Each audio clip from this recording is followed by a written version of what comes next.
All right. So welcome everybody to the Facilities Committee meeting for the Radnor Township School District for November 20th.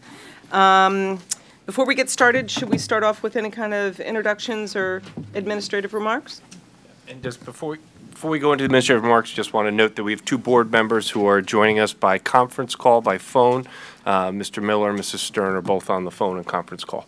Yeah, and we're doing, I guess I should note that we're doing a Facilities Committee of the Whole, which means the whole board was invited to participate this evening because we're going to have some special conversations with the township, get caught up on some of the actions. We thought the whole board would be interested in understanding that and being able to participate in the dialogue. So thank you all for joining. Just a quick administrative remark before we get started. As per the mandated lead water testing that the state has had, we had our buildings tested. We are all fine and under the EPA guidelines. That's good news. So I'll turn it back over to you for public comment. Okay. Any others from follow-up weeks or any? Okay. All right, great. So then I guess we will move into, I do not see, yes I do. Number 3 is approval. We'll open up with public comment then.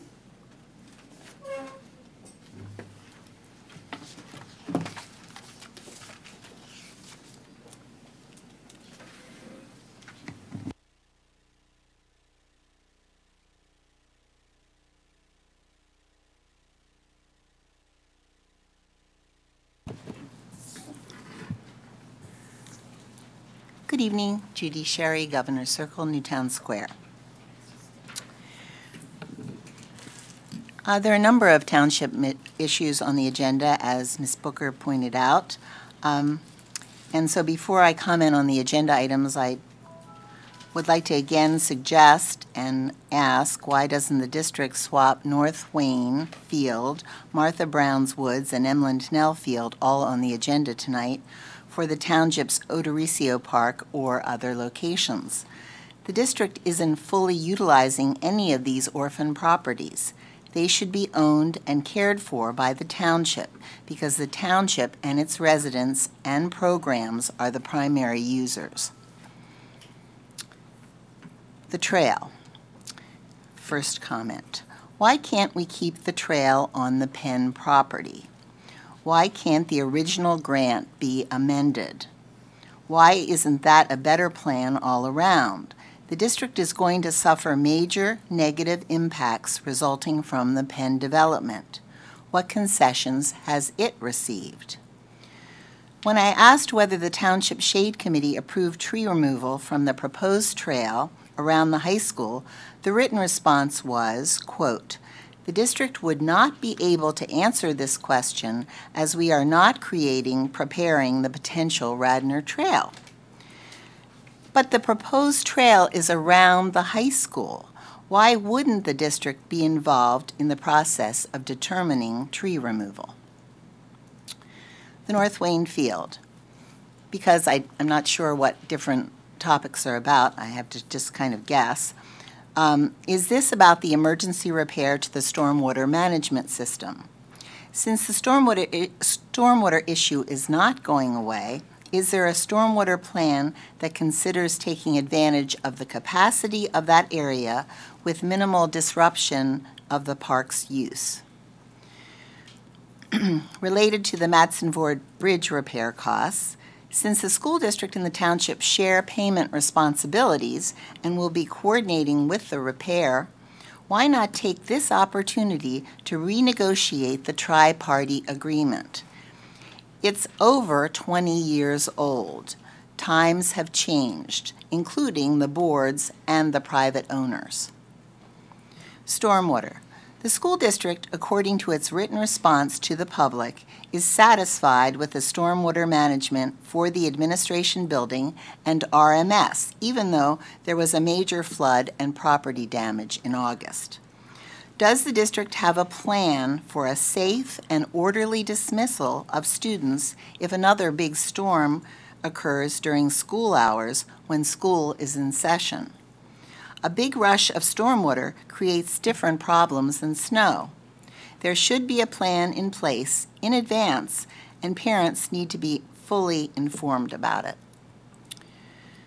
According to the written response from the Finance meeting, flooding from the August 13th storm occurred in Sulpizio Gym, the Administration Building, and the middle school. A vehicle was totaled as a result of the flooding. Repairs are still ongoing.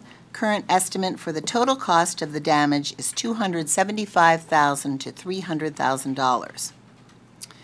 Did the district ever send the township a list of its damaged property and the costs so that it could be added to the emergency funds request?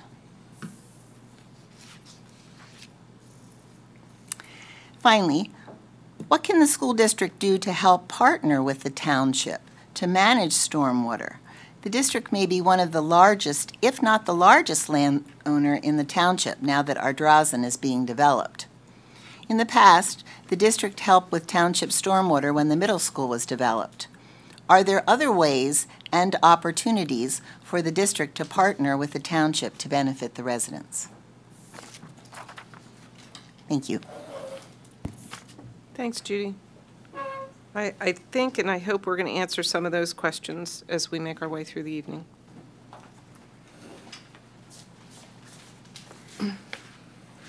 Good evening, Cindy Spurtle, 106 Valley Forge Terrace, Wayne. I have a couple questions that from the past that the answers that have not been received yet, and a couple that are involving tonight's agenda. I was wondering about the how the search for a new director of operations is coming along. I haven't seen, that's been ongoing, and is there a, I know you have to find a candidate, but is there a date, and have the committees been meeting that are charged with this, this new find? There's a, I have a comment also on the Township Shade Tree Commission question that was raised back in September, and wondered about the approval of the trees removed from the Radnor Township School District property that have not been removed but have been recommended to be removed. And the answer to the question, I have a little different take on it, and I thought that the answer was a ridiculous excuse for not knowing an answer, and why would not the school district be involved with this decision since it's on school district property? I also had a question on the bleacher project, and this is for the I believe that's being covered this evening, but there's a the design this week, the schematic designs were to have been started based on the calendar that was given for the bleachers. I was wondering if that, and if you know whether or not indeed that has started. And I also had a question on who are the members of the steering committee from the school district. One that I thought might be, or whether or not the young student who speaks every time the bleacher project is presented, Chris Henkel, I believe is his name, whether he would be included on that steering committee. He asked to be involved. And one other question is about the Radnor Trail going on at this point in time on the school district property. And I was wondering why we couldn't amend the grant or, you know, refuse the grant or decide not to take it and go along with, since Penn has already offered and already designed and laid out a trail through their property that would be, and with the concerns that everyone has with the trail being on the school district property and the trees that have to be removed and the timing and of everything, why we can't accept Penn's decision to include that in their project. Thank you. Thanks, Cindy. Again, hopefully we can answer a couple of those questions as we make our way through, and if we can't this evening, then we can take that offline. There were a couple of pretty direct questions there. Okay, so seeing no other public comment, we will move on. Approval of the minutes. I know that's usually for the main committee members. Did anybody have any questions or concerns? No. I didn't. Okay, all right, great. So we're good on those. So next we will move into our agenda item, and we'll welcome our guests from the township. First up is the discussion on the Emlen Tunnell, or did you have a lead-in that you were? We just had a couple of quick items that Todd, because we canceled Yeah. finance. Okay, sorry, There's a yep. couple items we just moved to here Thank you. that would have been at the finance committee, so Todd will reference those. Perfect. Yeah, Thanks. if, regarding the dump truck, if you recalled last winter, our dump truck rusted through, the frame broke, it was undrivable.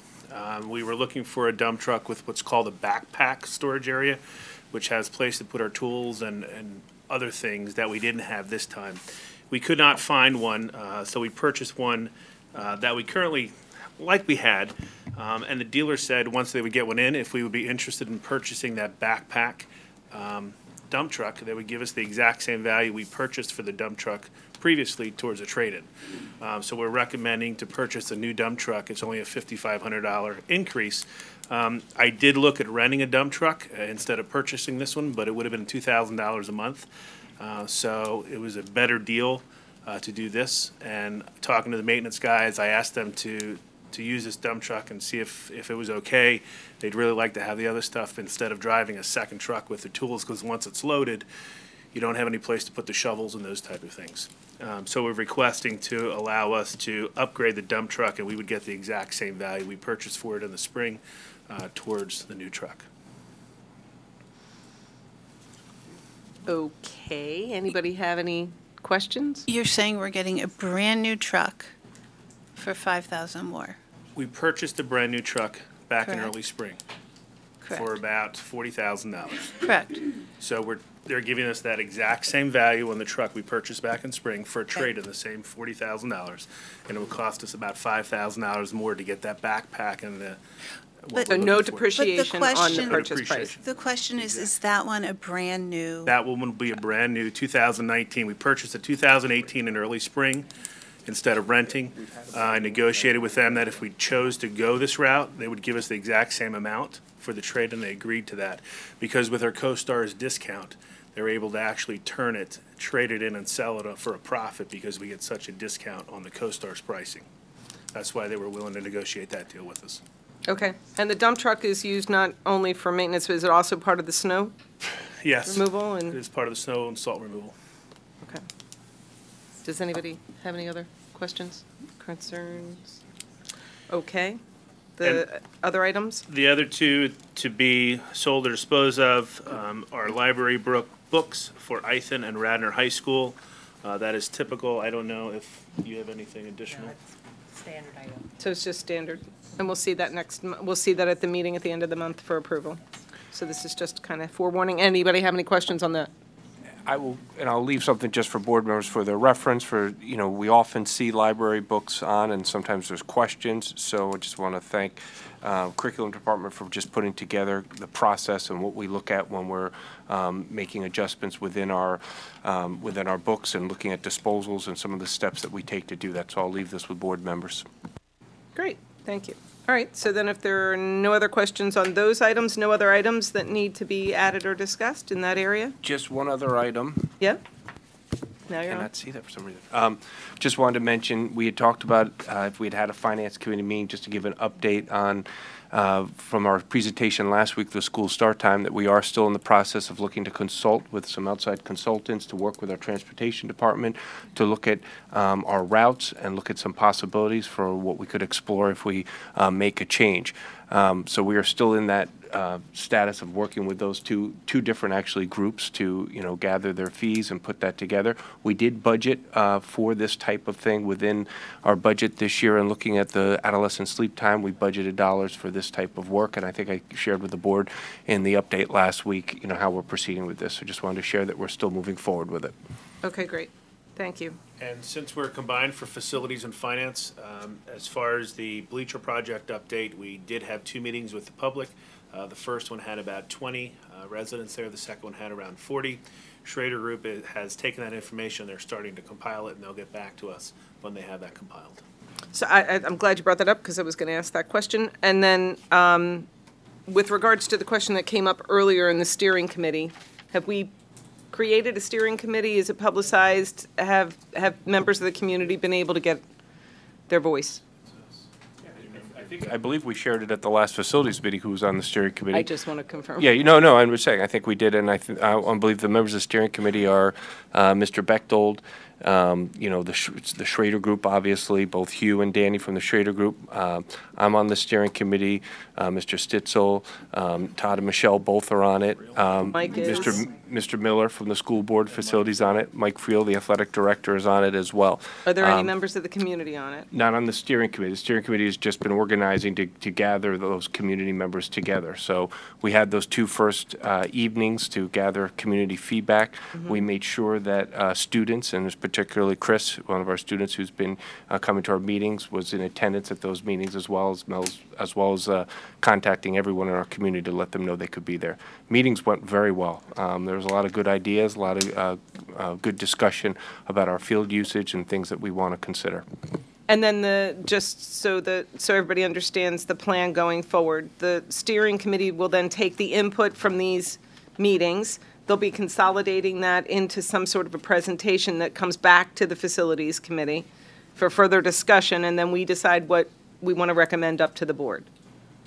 Correct. We hadn't mapped out much beyond that point, because really it's going to be open for us as a board and as a committee to discuss what are those additional steps or next steps we want to take. But yes, there is, right now all that information is being put together, and then that information will come back here to the facilities committee. Okay, great.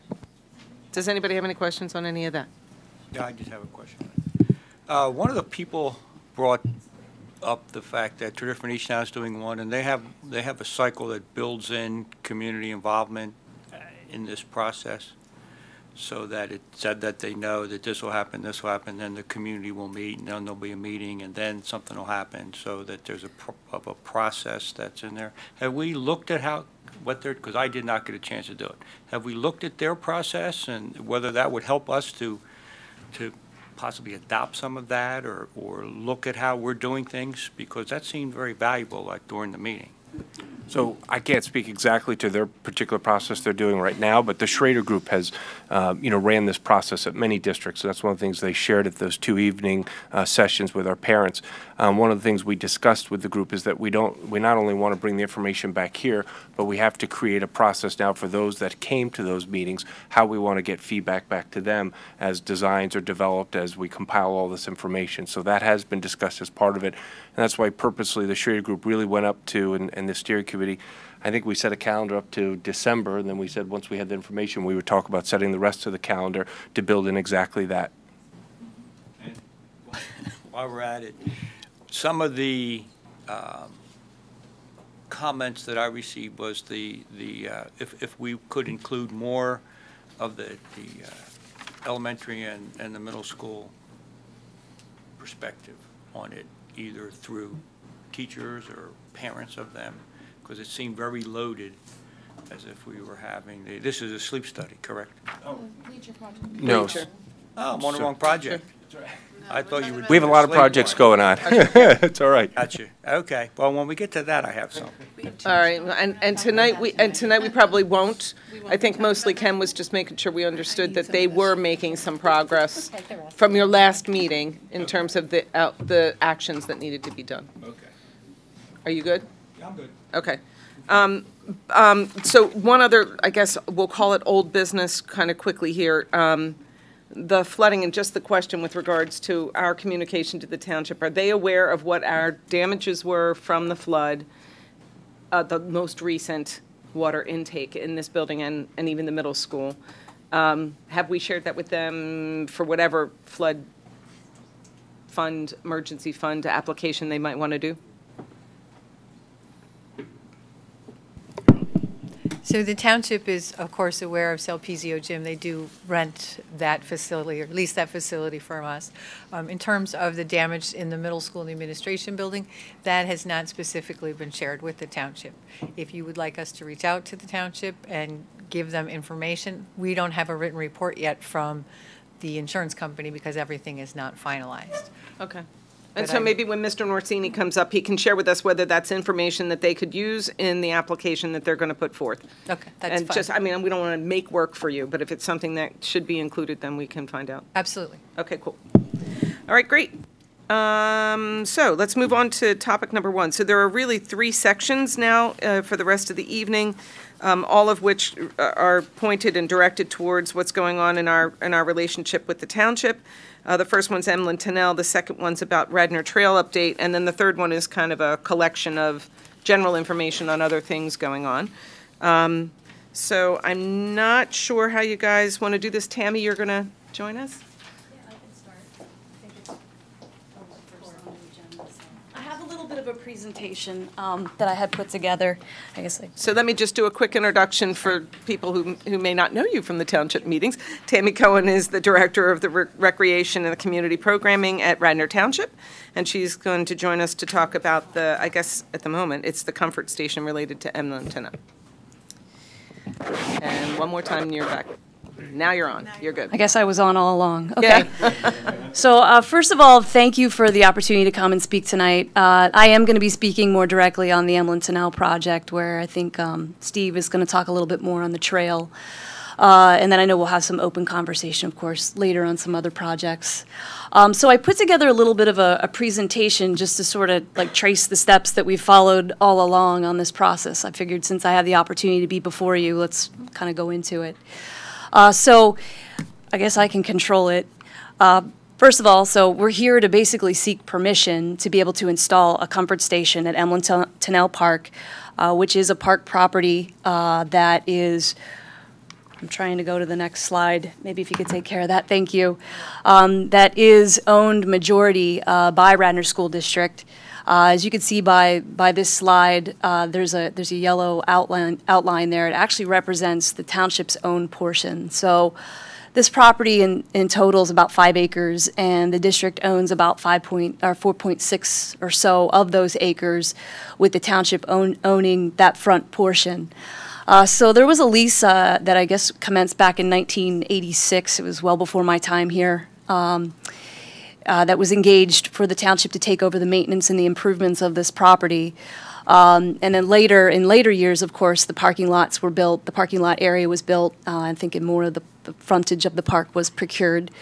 But in essence, in order for us to be able to build on the park or to do any major projects or improvements, I know there's some consent that's needed on behalf of the board.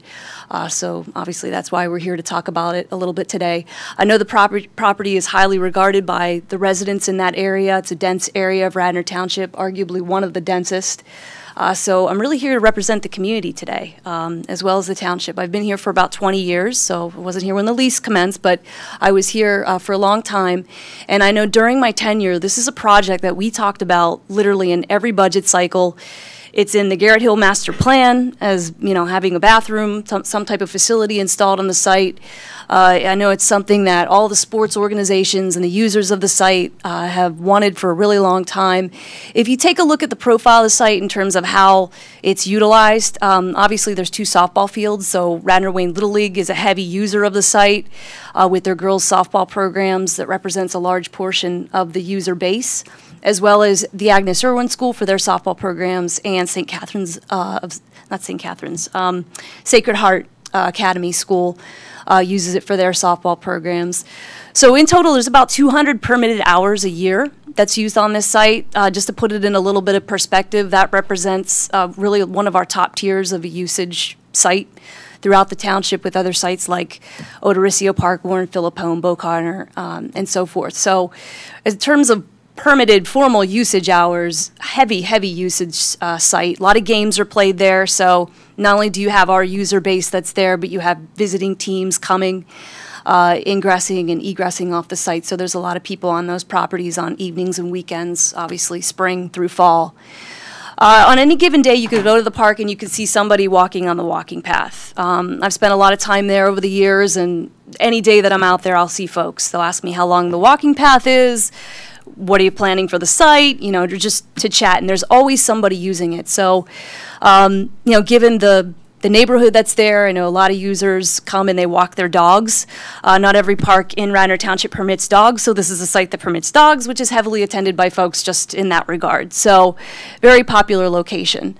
It actually was the site of the Garrett Hill 4th of July parade and celebration event at one point in time, and I know that there's lots of events we have ideas to maybe do in the future too. So with that, portable toilets just don't cut it anymore. So right now there's 2 that have been on the site. So at this point, a bathroom on the site is heavily needed. As I mentioned, it's something that we heard throughout the years that's really important. And it's a health issue as well in terms of females being there at the site and having to utilize portable toilets, and other woods type facilities really aren't conducive. So in essence, in 2016 we funded we finally funded this project, which was a very exciting step. Again, it had been something that had been discussed for a really long time. And we began a collaborative project, really with the user base, which was primarily Radnor Wayne Little League, and worked through the development of the comfort station and what it would look like, what the size would be. We talked about the layout, what would be included. So we kind of landed on, obviously bathrooms, and then storage to be able to take on some of the needs at the site with regards to storage. Right now, there's a storage shed that's there. And so the thought is that the facility would allow us to remove basically the storage shed and be able to accommodate all of the needs within there, as well as some of the other things that are kind of brought back and forth to the park site. So we kind of talked through that process and we developed a building. It included a small concessionary area. I know the Little League organization had recently built a concessionary stand at Enke Park for the boys' baseball program, and they wanted to do the same here for the female portions of their program. So, as anybody with a child in Little League or baseball or any soccer or any program like soccer, sometimes the fields and parks can become the dinner table at night. So the thought is that they could be able to provide a place and a space for people to gather and be able to share some light meals and snacks and things like that while they're there utilizing the facilities. So in working through the process, we developed the building. When we initially unveiled the building and rolled through that with regards to approvals at the Board of Commissioners meetings, we heard from a couple residents that were concerned about the size of the building. They thought it was too large, and they also wanted to make sure that there was an input piece to ensuring that the bathroom was not in the location on the township property, and therefore blocking the view shed of anybody looking into the park. So what we did was we tabled it, or I should say the commissioners tabled it, and we sent it to the Parks and Recreation Board.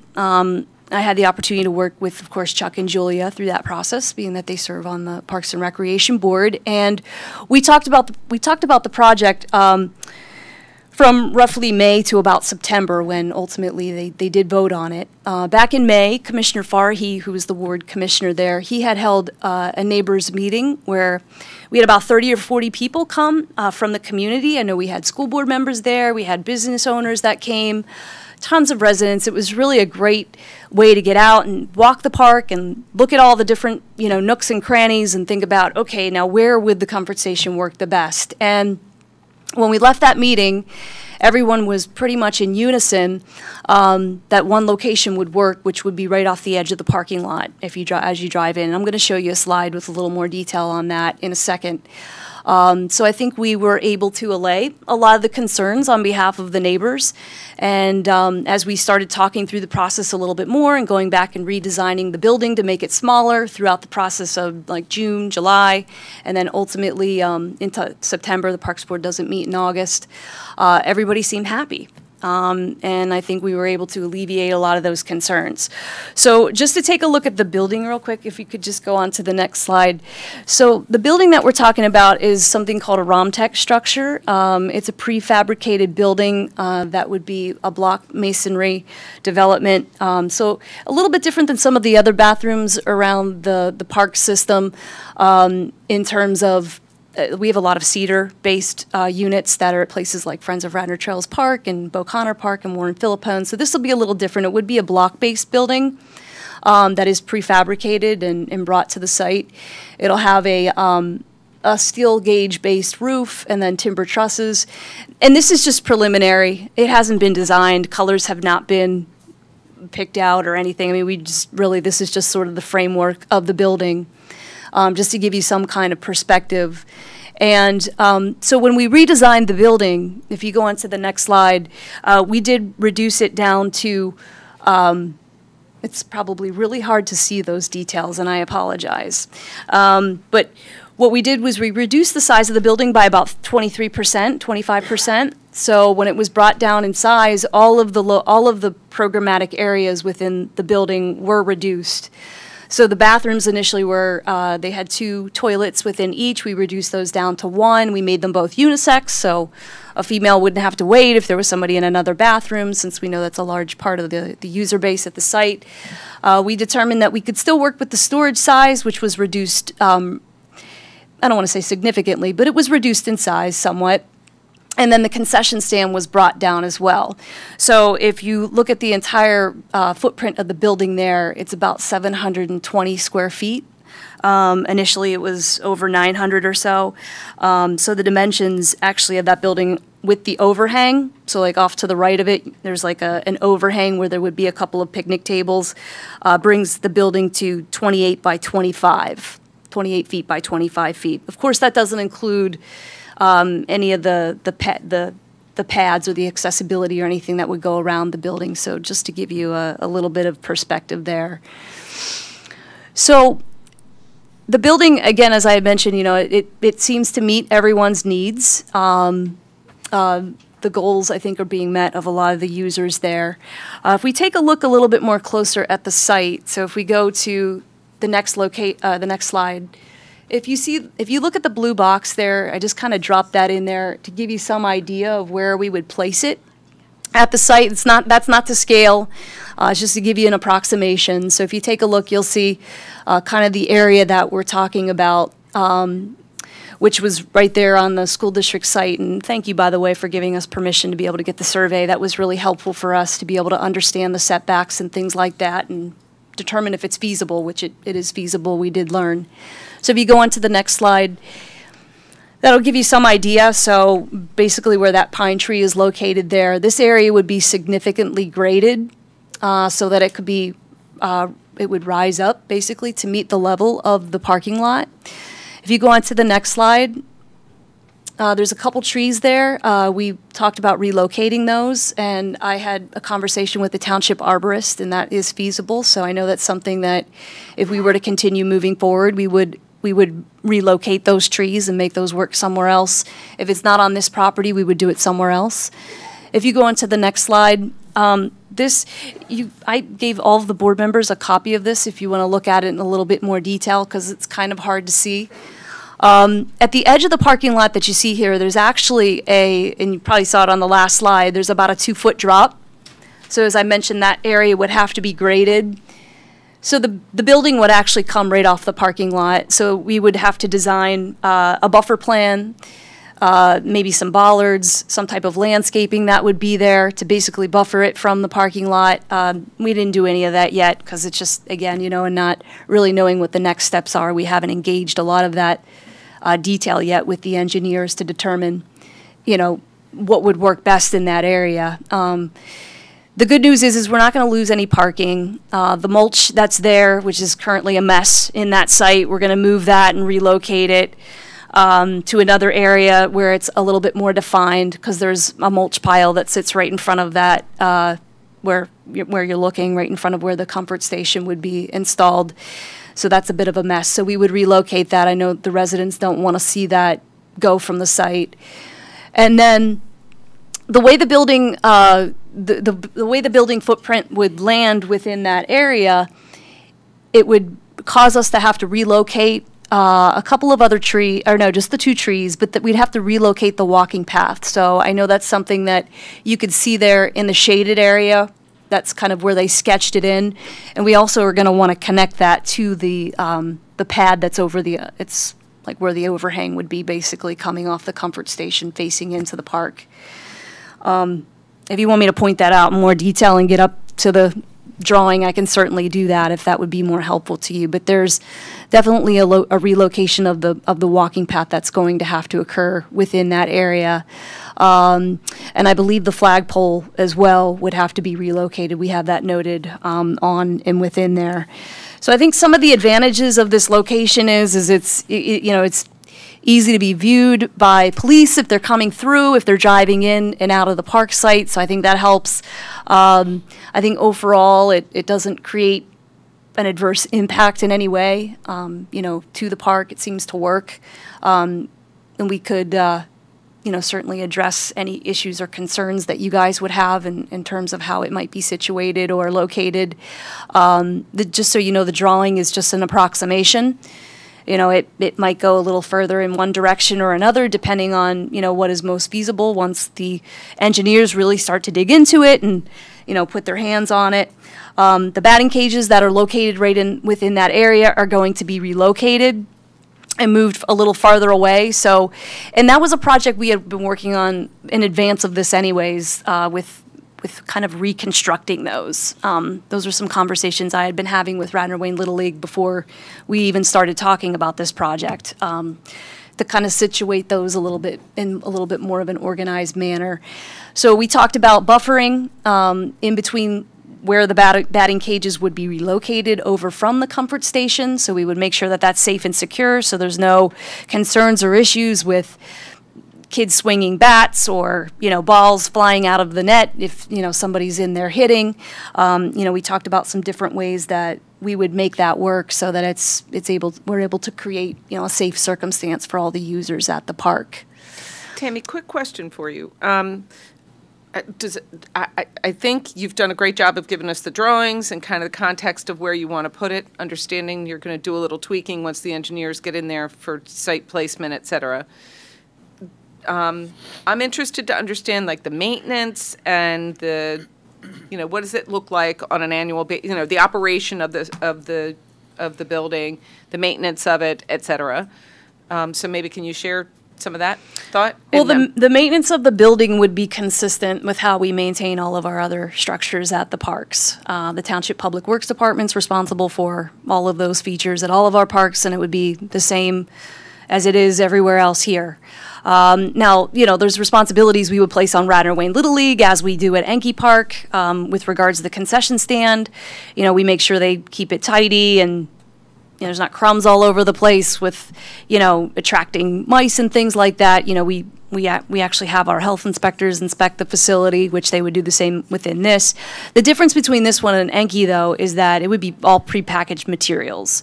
Now, it doesn't mean that they maybe don't bring in pizzas or something like that from one of the local pizza shops. They certainly would do that, but, you know, there would be an expectation that they are cleaning up after themselves and maintaining the facility in a neat and tidy manner, and that would be something the township would be overseeing as they go into clean, you know, take care of all the trash cans and things like that on their weekly or bi-weekly basis, or not bi-weekly, twice a week, I believe, basis, especially during the more heavily utilized periods of time. Okay, and the same thing around the security, the same way we do it everywhere else in the township with regards to access to the restrooms and all of that kind of stuff. Absolutely, and as a matter of fact, I didn't point this out, but there would be surveillance cameras that we would be installing on the side of this bathroom so that you could see into the park as well as the parking lot. So that's a plan that we have. We recognize that there has been some vandalism in this area at different times, so that's certainly something that we want to address. And that's something we're addressing at a lot of our other park sites as well, so that's consistent. Great. To others, did you have more that you wanted to tell us about it, or maybe we could move into questions if people... I think questions are fine at this point. I think I covered everything. Yeah, go right ahead. So, thanks. Just a brief question about the drawing. The dark circles, are those trees to be removed? Or are they just trees? They're just trees. Okay. Yeah, the only trees that were in jeopardy of having to be relocated were the two on the corner that I had showed you. I think they're actually identified on here. Yeah. They say existing trees to be removed, but just to clarify, we're going to relocate those. That's just engineers don't think like we do. So. Okay. Yeah, I just want to make sure.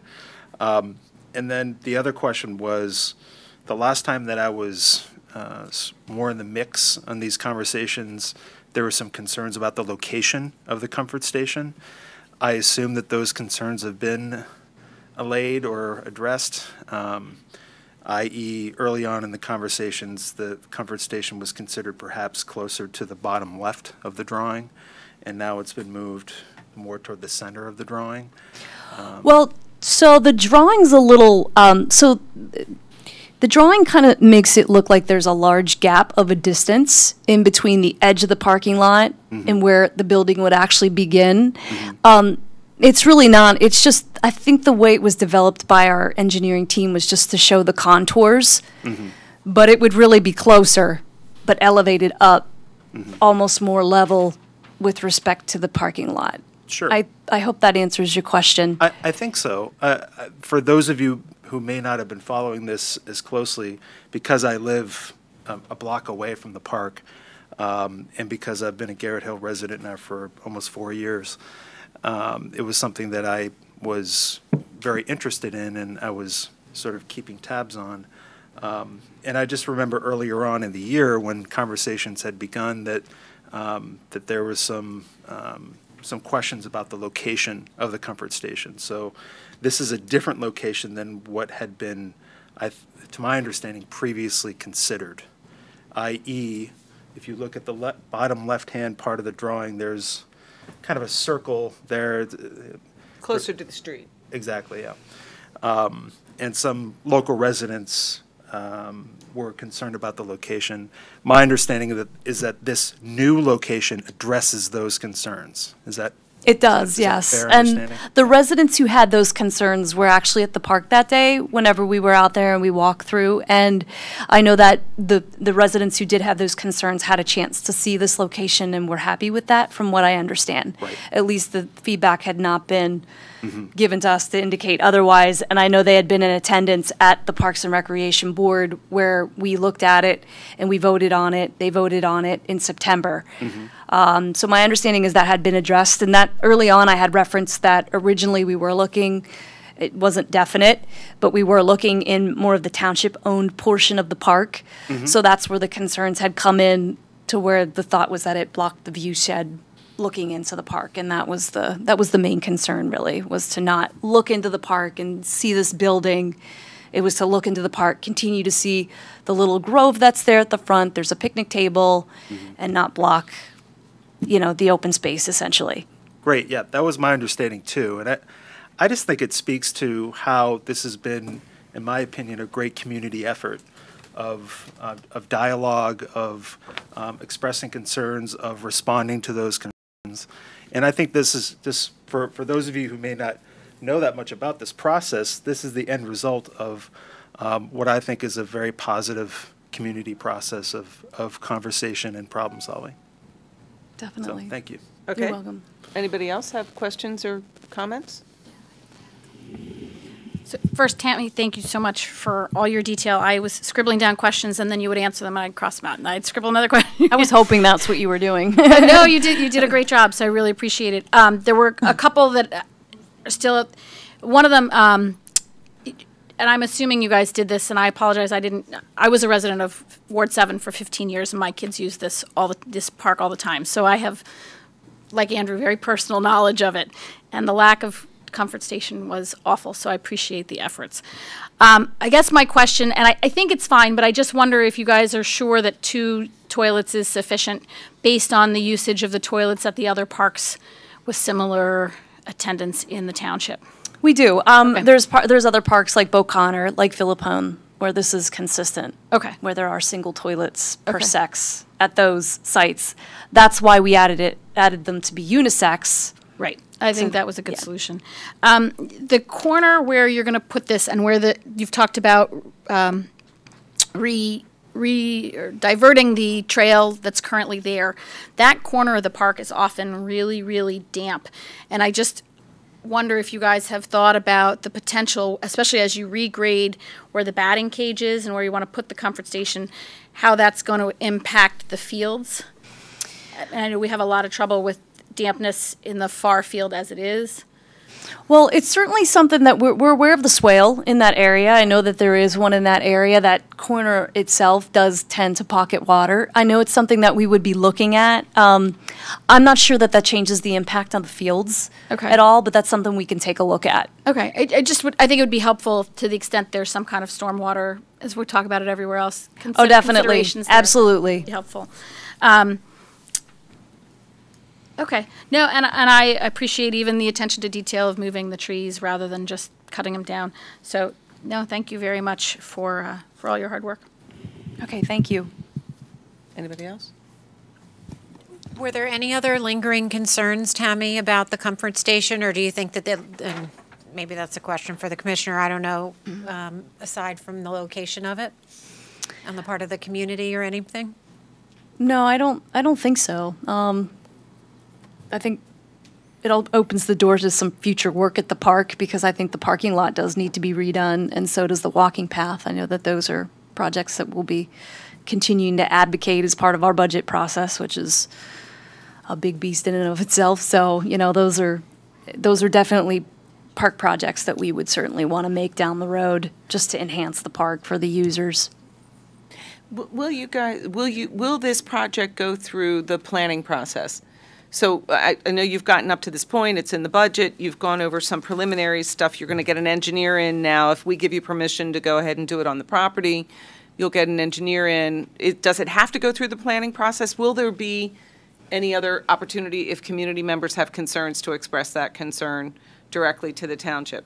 I mean, clearly the school district is not in the position of weighing in on exactly how you do it and the engineering of it and all that stuff, but will you go through the typical processes? Well, the building purchase itself will go back before the Board of Commissioners. So I would suspect at that point it would have opportunity for continued dialogue. Then at that point, a bid package will be developed, that the project will be bid, and then there'll be, you know, a lot of steps that we'll be taking throughout that. And then whenever the project gets awarded, it will go back to the commissioners again. So I know that a lot of people have asked, well, you know, are we going to have it in time for spring? And the answer is no. Okay. Unfortunately, there are definitely, you know, pieces to the puzzle still here to work through. The one thing I would just continue is to, you know, let people know to, you know, contact us and ask questions if they do have them.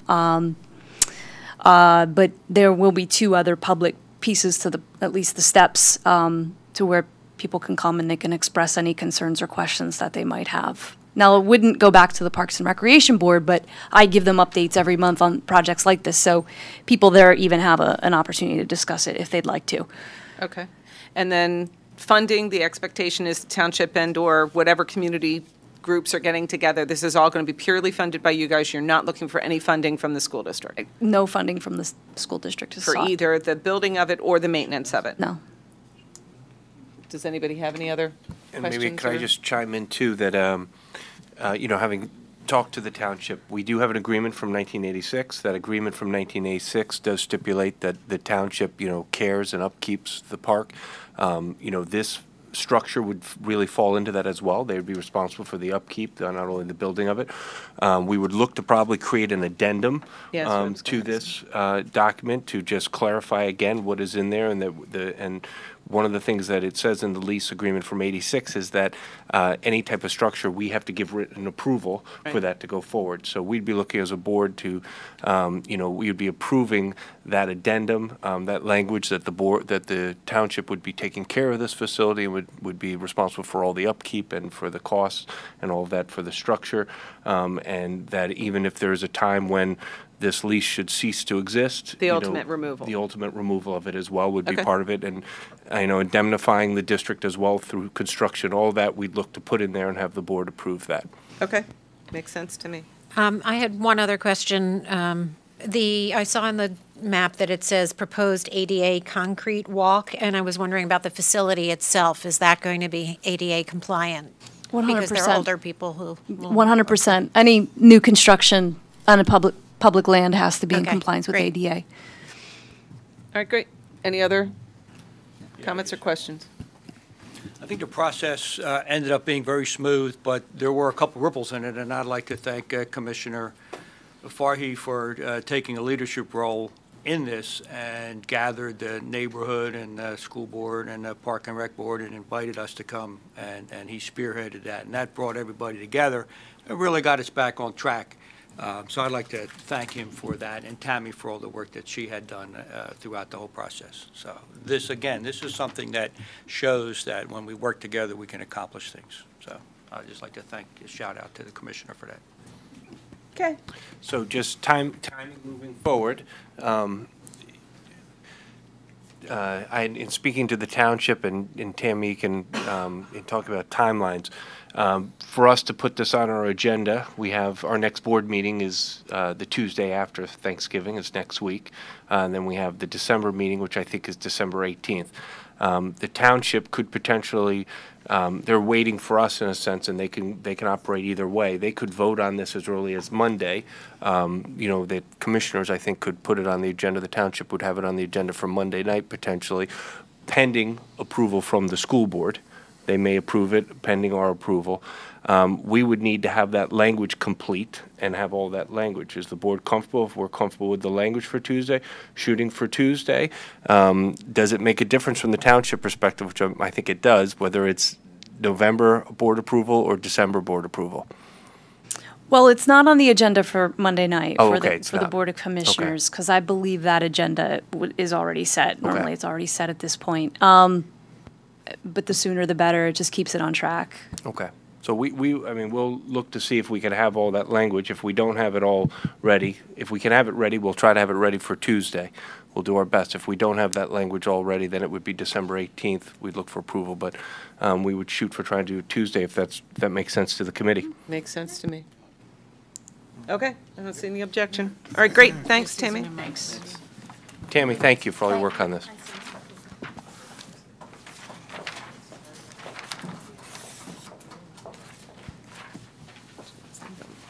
Okay, so, next subject then.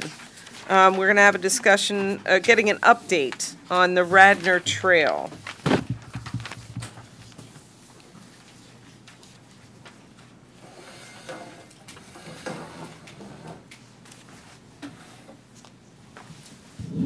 Hello there. It's Simone, right? Yes, hi, Okay, Peter just Simone. make Peter Simone. Simone Collins. Mhm. Thank you. Thank you. Thank you for your time tonight. With me also is Jeff Creary, who's a project manager with our firm. He's also a resident of Radnor, and of course, Mr. Orsini from the township. What we're going to do is give you an update. This has been an excruciatingly slow process with PennDOT reviews. We actually, Jeff just attended a meeting yesterday at District 6 to resolve a couple of issues that don't involve this part of the trail, where we have some innovative design, which PennDOT could be more innovative, but we're resolving those with some details with trail design. This is actually the 8th time we've been to see you, so, and I should say Happy Thanksgiving before I forget. So what we're going to do is give you an update. I wish we were further along. I wish we were here for some type of an approval, but it's really for an update and do the best we can. It's a short presentation, and we're happy to answer any questions that you have. Yeah, great. So one of the things that you received in the last several weeks is the tree inventory that was performed by the township arborist. What you didn't get, and we neglected to send you, was the narrative section, which we passed out to you this evening. This is some sort of standard information. It gets into all kinds of arborist terms about trees and tree conditions. Some of it's pretty dry. But it explains some of the terminology that's on the actual survey drawings or survey sheets that you got that get into the conditions of the trees. The other thing that was sent to you were 13 sheets that showed various locations where we have to remove trees because of the trail construction itself. And there are a total of 83 trees that we need to remove for the trail construction. Our approach is to remove as few trees as is possible, and one of the reasons we had Mr. Hosback go out and do the tree inventory so that we could get an expert opinion on the condition of those trees. And on the sheets that you should have received electronically, John Hosback goes through all of those trees and evaluates them, and I wanted to focus on two parts. He evaluates a lot of different parts of these trees, and those terms are explained in the document you get tonight. And the two that I wanted to focus on was the condition or structure evaluation, condition of the tree, and the preservation value. Condition or structure is what it sounds like. What's the condition of the tree? And this is a standard arborist rating system. I don't think it was not created by Mr. Hosback. It's standard for arborists. And his professional responsibility is to rate the trees. Of the 83 trees, he rated 65 as poor, 13 as poor to fair, 3 as fair, and 2 of those were dead. Most of these trees are in bad shape, and my expectation is a couple more will die in the next few months. So the trees that we're taking out are, according to the Township arborist, really worse condition than I thought they were. The other thing that he rated was the preservation value.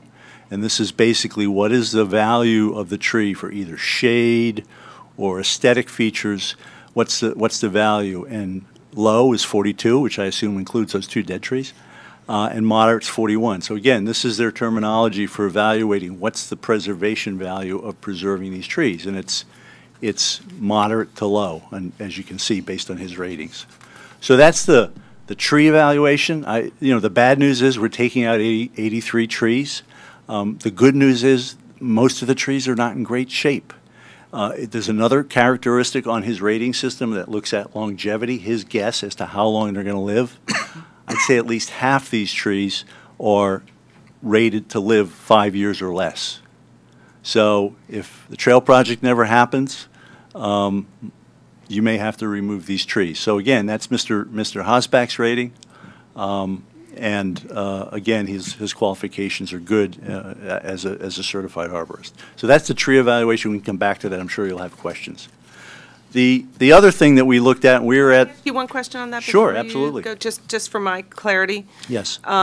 So the condition of the trees, this is based on above ground condition, or does this take into consideration the benefit that it has towards the water absorption or whatever of the property on the ground underneath it? What is that measuring?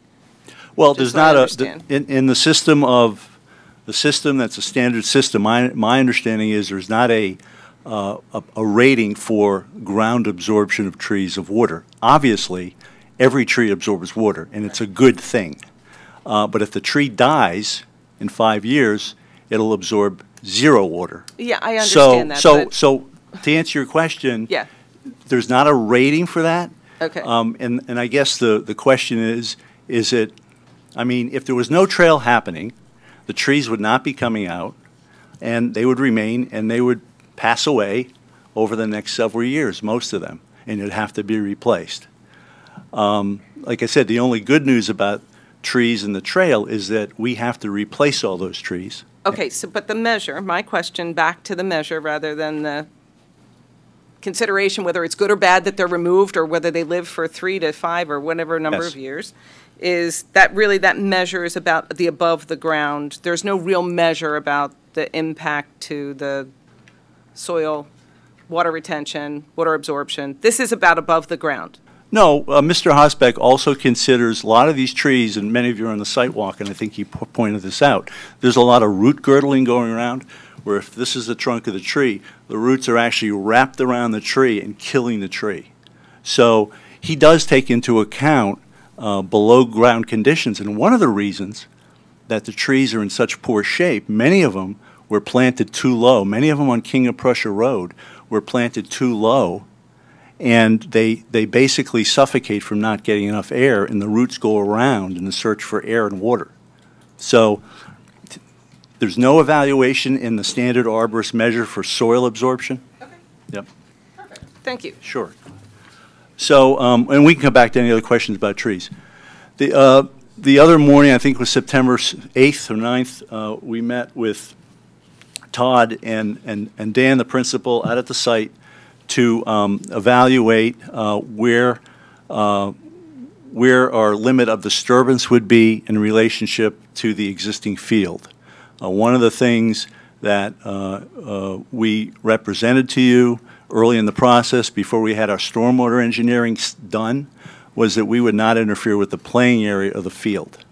And in this section of the high school, one of the things we have to do, there are 2 ordinances that we have to satisfy. One is the NPDS ordinance, which is a county ordinance, a state federal ordinance for water quality improvements. The other one is the township stormwater requirements. Stormwater requirements are actually very stringent.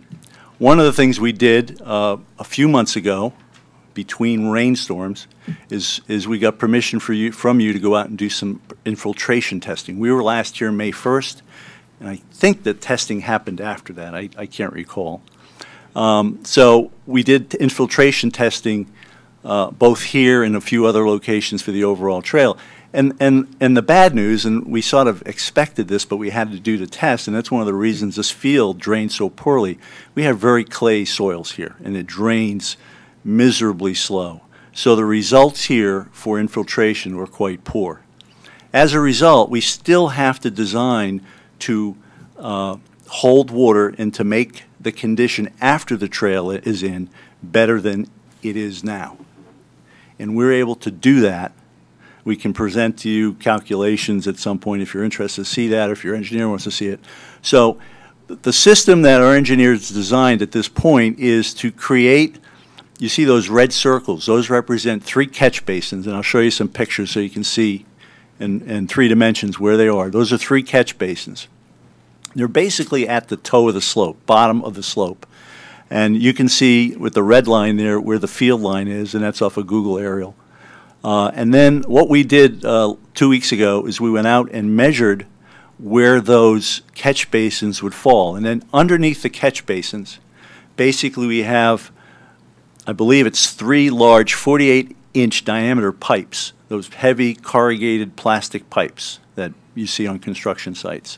And we have 3 of those next to each other, and all the stormwater that's coming off from the edge of the roadway, we're not taking any water from the roadway, from the edge of the roadway towards the field, and is being picked up in those 3 catch basins, and then it goes into this pipe system that has an open bottom. That pipe system will allow some water to infiltrate very slowly, and then what's going to happen is that pipe system is going to carry during a big event the water parallel to Route 30 down to the creek to get rid of it. So instead of the water coming from the edge of the road down to the field, we're picking that up. The other thing we think will happen, and this will be a small effect, is because that field is so flat. I mean, one of the things that should really be done is that field needs to be crowned because it's very, very flat. There should be a minimal effect of water coming from the field to those drains. I don't think it's going to be significant enough to improve the field condition, but it does slope from the edge of the field towards where those pipes are. So when we go to the next slide, you'll be able to see the system itself, and these are typical details. The upper sketch is just like if you're looking at this corrugated pipe, like it's laid out in front of you. Like if this was the table, you're looking at an elevation of that pipe. It's just a corrugated pipe, and you can see the bottom of it sort of cut off. The actual detail may vary a little bit depending on the manufacturer that is selected. So it's basically a big pipe. There's 3 of these lined up parallel to Route 30, and then you're seeing, and this section on the bottom actually shows 4. So again, imagining that catch basin at the top, the water goes in, it collects in there, and then drains off towards the creek, going west on Route 30. So then if we look at this in the field, what we did when we measured it is the field that you see, the lines that are still there on the right, that's where the field is. And the limit of disturbance, not only after we put the pipes in, we have to have access between where those pipes are and where the machinery can go in and out and get access during construction. We measured off the limit of disturbance is going to be approximately where you see that blue line on the right where that tape measures on the ground, which at the closest point is about 12 feet from the edge of the trail. And then as we go west, that line actually moves in a little bit, so the distance between the level of the limit of disturbance in the field gets a little wider. The trail's way up there. The trail's way up the top. So the trail is along the outside of the It's near the street. Fence. Correct. I think what Mr. Simone meant the field. Oh, I'm sorry. The trail. Excuse me. That's why. Sorry. So the trail is up Yes. here by the Yeah. fence. Correct. The fence has to be replaced. Yes. So taking down all those trees. Correct. Yes. And that other, This is down here, closer yeah, to the field. yes, and that second blue line is the alignment of the catch basins. Okay, and then up at the top, that fence, we're going to have a new fence that's going to move down about 10 feet. So the fence will be about 10 feet lower than it is now. So the catch basins are here. Correct. And I have another shot. that may show it even better. So here we are lined up where the alignment of the catch basins are with the blue line, and the fence is at the top, and then the trail is up beyond to the left of those trees, runs up at the ridge there. So that's the arrangement for the drainage at this part of the high school. And the reason, is there drainage like this along any of the other parts of the trail? There's only two parts of the trail that are constructed off-road. One is around the high school, and another is we have a small section at the end of the existing Radnor Trail at Radnor-Chester Road to get down to the intersection of Radnor-Chester Road and Route 30. And then the last section of off-road trail is in the West Wayne Preserve from Conestoga Ave, going perpendicular to Conestoga and going up to connect to the existing trail. And the wording off-road, can you just clarify that? Sure, I'm sorry. An off-road trail is, as the name implies, it's not on a cartway. It's not on a, it doesn't share the way with a vehicular cartway. I see. The other couple miles of trail, a lot of it is what's called an on-road trail, where we are sharing the road with vehicles. And so with regards to the drainage testing that you did on our property, this is the only location on our property where the trail is going to be that requires this kind of drainage? No, there's also, and I'll go back, and we hope to be back to you soon with additional information. We didn't have it yet because our engineer's working on it.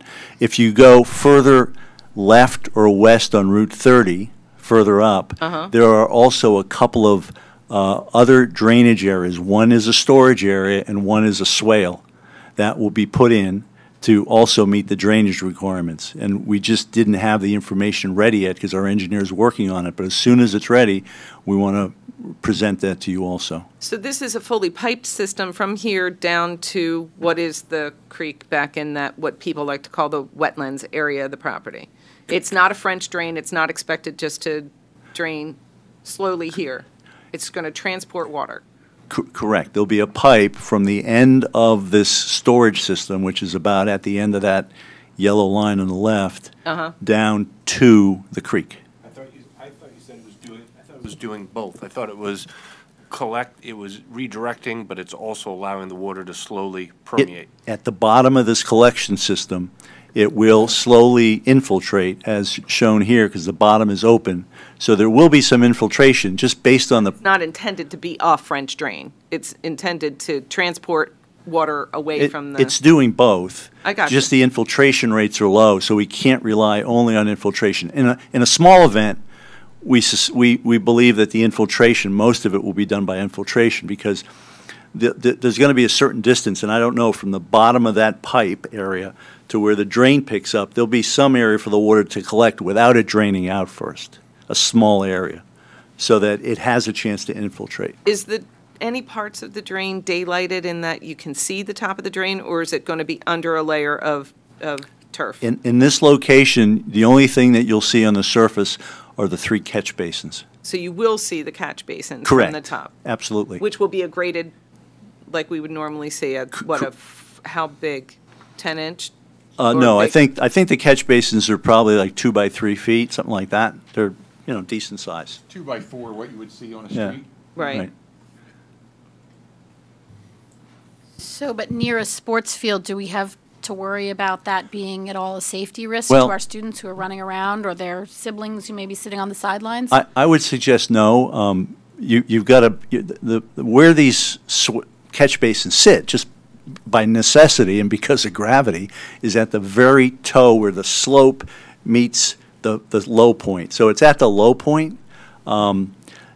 It's certainly not going to be where kids are playing sports. They're tents, so the 10 by 10 tents, if you watch when they're playing their football games and the parents set up all their little that was my temporary question. tents, they do line up along that side there. So we need to make sure people are aware of it.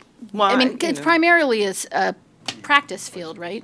No. I mean, Oh, no. The I thought this would get so. The Radnor football community. Yeah, what are they called? Wildcats. Used to be the gridiron, Okay. whatever. That's their, Okay. in essence, that's their field. Okay. They play their games there. I keep hearing it's always so wet it never gets used, was what I High hear. school doesn't use it. We kind of gifted it to to the youth football team. They put up the field goal posts and all that stuff for the most part. I don't think we even really use it anymore. I think they use it. I think when we did our tour, we were told that it's too wet, and the high school football team has trouble using it because it's so wet so often. I don't know if the JVs use it or not. Periodically, maybe, but they used to. Now, one of the things that this does, or could do, is, again, imagining this set of 3 big pipes that'll hold a lot of water and transport a lot of water away from the area.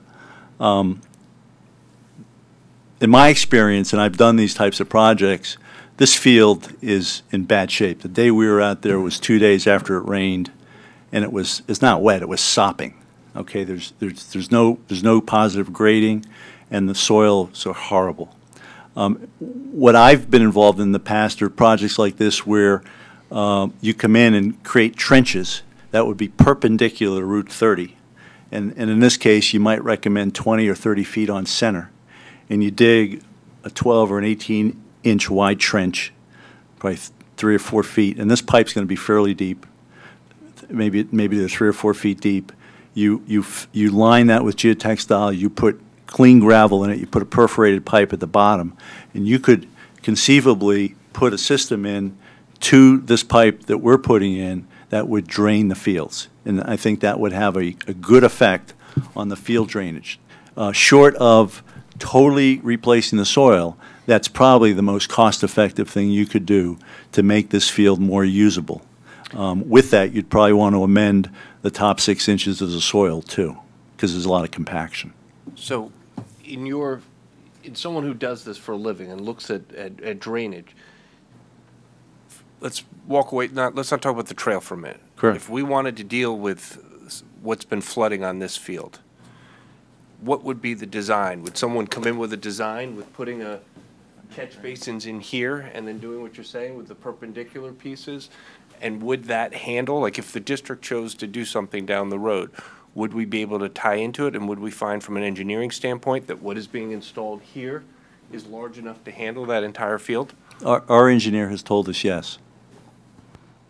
But why would you bring the water that way, Ken? The creek is on the other side. And that's my next question. So if we bring the water this way. You're running the whole and it's distance. running down this way, and Yeah. eventually it catches the creek that then comes around back this way. No, I think the water goes the other way. Flows the other direction. Oh, all right, And so in then we fact, should be all right. our bigger problem is going to be the runoff from the construction site across the street is actually going to make this field well. I will not make a predetermination. The concern is it will make the field worse. So the runoff is going in the right direction then? That's good then. Right, so the runoff headed this way and Correct. this then flows this way. Yeah, the reason you that's a positive for us. the reason you The distance you have to go to get there, it's easier to go right to the creek. the reason I see what you're I would respectfully disagree with that point. You still have to run the distance that you'd run these trenches through the field are the same. The fact that this system will be installed at no cost to the school district is you have the collection system there. The other thing is even if let's say you decided, okay, we don't want to use this system, we want to drain everything to the other side, to the creek, well, you would not be able to drain each pipe to the creek individually. You have to get a permit to do that, and the permit wouldn't let you do it with, 20 different outlets to the creek. You'd want to have a collector pipe anyway and one point of discharge to the creek. So, in the abstract, if we weren't putting in this system, you might run it that way and drain it that way. But since if we do put this system in, it would be much more cost effective to come to this collection system that would be installed. I mean, the reality is the cost of that is nowhere near in our budget. Never has been. That's why we made that field what it is. Right? I mean, we have enough other fields. We put turf everywhere else so that the kids have a standard playing field. I mean, that was kind of the justification for turf field, was because this field was considered to be unreliable. Yeah, it's the interesting, blessing and curse of turf fields. The Well- more we all go turf, and then the now stacking up we have, and this has been a very, we've been living in it seems like a tropical fall with the amount of rain we've had. But no, it is obviously something that has not been on our radar, but I think just from a standpoint of understanding what are potentials down the road and what things can we look at, it's just nice to know what we could potentially do, that it's leaving our options open, I guess. Sure. Absolutely. Were there other areas that you were going to share with us in terms of the design or where you are, or this is pretty much where you are at the moment in This is time? where we are at the moment. As I said, I hope to be able to come back to you within a month, approximately, and share with you additional information on the drainage. In terms of a timetable, I put this together, and again, we're sort of at the mercy of PennDOT for the completion, but we're hoping to have the drainage design completed in December. Once we know the drainage, we can determine the limits of disturbance and the easement that we would ask the school district for, so we'll know the limits of work, et cetera. We would hope to get approval on that by February, I'm hoping. Once, we cannot formally go back to the negotiation process because there's federal money in the process involved until PennDOT says, okay, this right-of-way is approved with the trail and the drainage, et cetera. Once we have that, we can formally come back to the school district and say, here's our PennDOT approved right-of-way. We would like to negotiate with you for that easement and reinstitute that process. It's possible that we'd have to make changes to that. We would try to design it so we would anticipate your questions and probably be a good thing to sit down maybe with Todd and go over that before we formally submit it. But we're trying to anticipate the concerns you have because we know what they are because we've been talking to you for a while.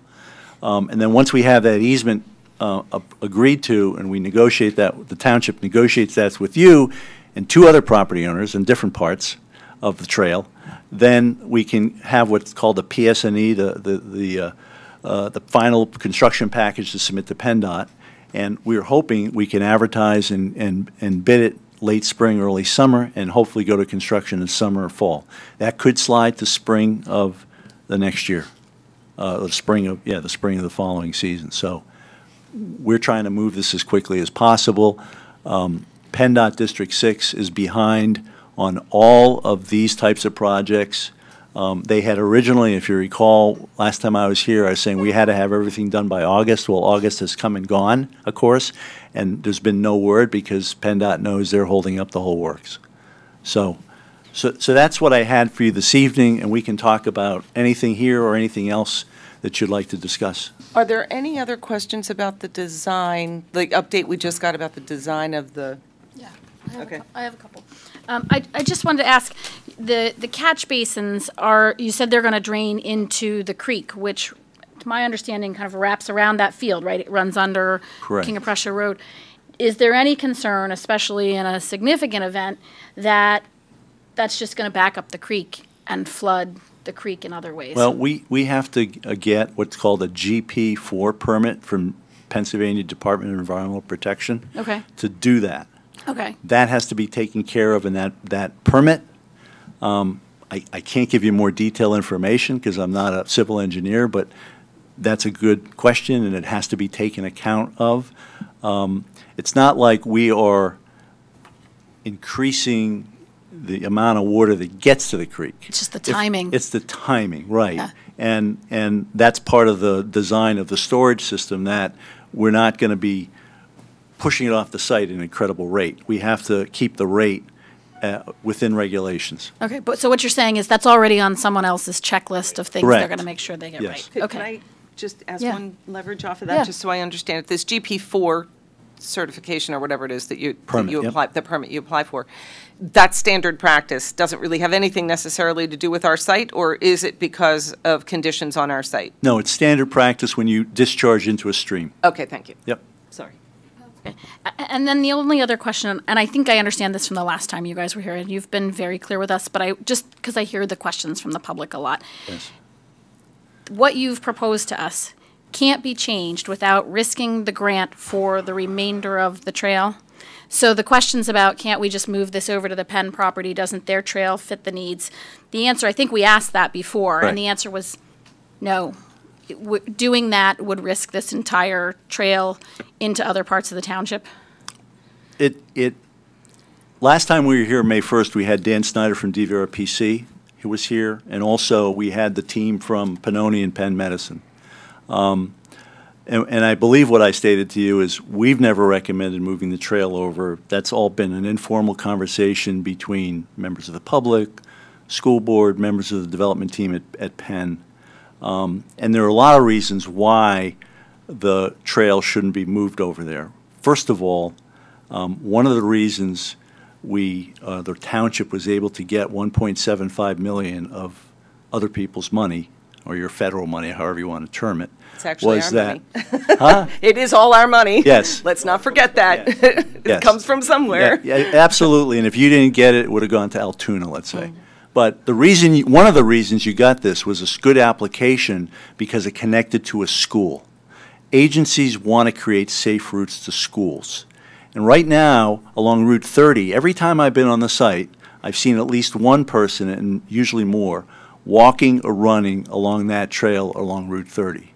Right now, it's bumpy, it has tripping hazards, your sidewalk is broken and cracked and uneven, you don't have handicap access points at driveways. So in my view, as a licensed professional, we're improving your circulation system, okay? Now, let's say, so that's a benefit that I think sometimes we lose sight of because of the inconvenience that you're going through to do this.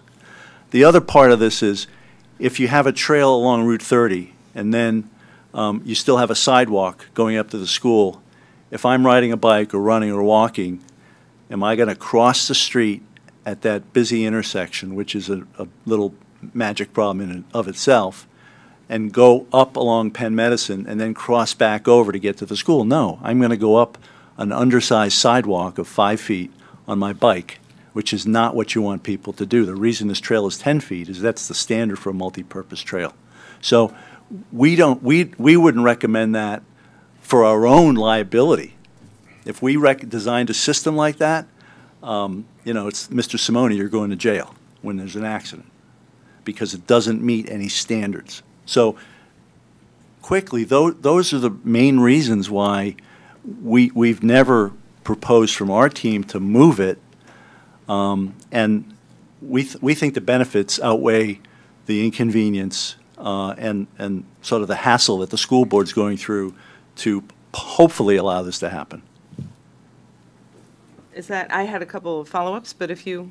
Yeah, I just had another follow-up too, just to go back to, want to make sure, in looking at the school where the high school sign is and then the bus depot sign, I believe from the walk, we Yes, talked sir. about those were things that also would have to be replaced Absolutely. as part of this. Okay. Yes. If I can add, Madam Chairman, so there is another benefit to the school district. As you may, I'm sorry. You may remember when we walked the site, the sidewalk has tripping hazards. It's not in the greatest of shape. Similar to that, the trees, as Mr. Simone had mentioned earlier, are not in good shape all along there. So if the trail goes in, that sidewalk replacement, those tripping hazards, they all go away. So that leaves the school district, so you don't have to put money in a sinking fund to do sidewalk replacement or even spot repairs and patch repairs. Similar for the trees. Those trees are not in good shape. He had mentioned the root girdling, so new trees would go in. So I think in the fact that the district wouldn't have to do some of this construction work, there is a back savings to it. There is a net savings to the district. Also the maintenance. It's true that I think, you know, this will go along in the easement agreement. I'm sure the maintenance will fall back to the township. That leaves you. And again, that's something that, not for me to say, but I'm assuming that's something that will be discussed in the easement discussions. So I think there's a lot of benefits to the school district to have this installed should it go through, from a relief of liability, some immediate costs for the sidewalk. As we were walking the sidewalk, we were all saying, like, you know, here's a block, and when you look, it's an older sidewalk, you know. So I just wanted to throw that out to the board. Okay. I just have a quick question about. Sure. So earlier you mentioned crowning the field. I assume that that means raising it up a bit and then sloping it.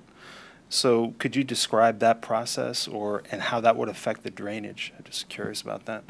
Sure. The reason, I mean, if you look in any manual of athletic field design, there are two ways you can do it. You can have a side slope, which is one way, so that it slopes usually at least 1.5%. 1.5% you can't really see. 2% is better because it's hard to grade to 1.5% or even 1%. It's just a hard thing to physically do. So that's one way. You can sheet across it. And this is not a real tournament field, so you could probably do it that way. The other thing is to crown it. A tournament field should be raised at the top and crown each way at 1% to 1.5%. That's the normal way to do it. The nice thing about an artificial turf field is it can be perfectly flat because it's filled with stone underneath. And it's actually a good stormwater control measure because you collect water in there. So that's what I was referring to. Okay, so I just, a couple of thoughts here. I'm going to express them because I find that if I don't, then people say, well, you didn't say anything. So there are a couple of points that I want to make. While I appreciate the idea that the bike path would create circulation around a school and could potentially help to get people on to the property, my concern is this path is not in the right place to do that, to be honest. Kids that are coming to the high school now that might take a bike to the high school would typically be coming from the Villanova side of the property. They're going to need to cross that intersection no matter what to get to this bike path, where the bike path is. Should the bike path be on the Penn side of the property, they could theoretically make a right-hand turn, go up, and cross over at the traffic light across from the high school and actually provide better access to the property. Typically, the way our property's set up, if the kids are actually coming from the other direction, they'd go past the high school to go up and around. It's not the most expeditious way to the high school. If you're coming from the Radnor-Chester Road corner, you'd come up Radnor-Chester Road and into the property, which actually kids that do walk and actually park their cars at where they're not supposed to, in the corporate park across the street, do in fact do that. So I appreciate the fact that the thought around it being an improved circulation, but with regards to where it is on our property, I'm not seeing that argument. Mrs. Booker, if I may, so on the Penn Medicine side, I didn't mean to interrupt you. Penn Medicine is running a trail. So if you look at the Wyeth site, if you go in the lower driveway, you see the overpass and there's a little creek. So they are running that trail at the township's request out to the Villanova side. So conceivably, you could come from Villanova, the Villanova area. Go under the bypass. Go under that, and then you could cross it like Raider Road. So there comes then back to my question. My next question was going to be, while I appreciate the thought that the idea of putting the trail on the Penn side was just some casual conversation, I did not perceive it as a casual conversation. That was a discussion between the school district, a commitment or a promise from a builder across from us with regards to our position on them getting the approvals for their site. And I know some of us thought we walked away with an agreement on that. So my question, I guess really more for Mr. Norsini, is did the commissioners actually discuss that?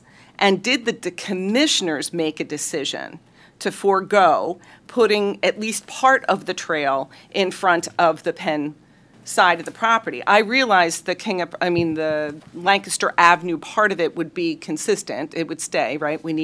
That would be the connection anyhow. But up King of Prussia Road, did the commissioners actually agree that they were not going to pursue that? And when did they do that? Because some of us at least thought that's what was happening. And I realize that may not be the thing that, from a designer point of view, that's preferred, but did the commissioners? So, Mrs. Booker, I do very much specifically remember the path that I described to you that goes to Villanova. I don't recall the conversation where it was voted or not voted. I'm sorry. I don't recall the conversation or a vote. That doesn't mean it didn't take place, but I don't recall that the commissioners voted not to pursue it or voted to pursue it. There was Okay. conversations.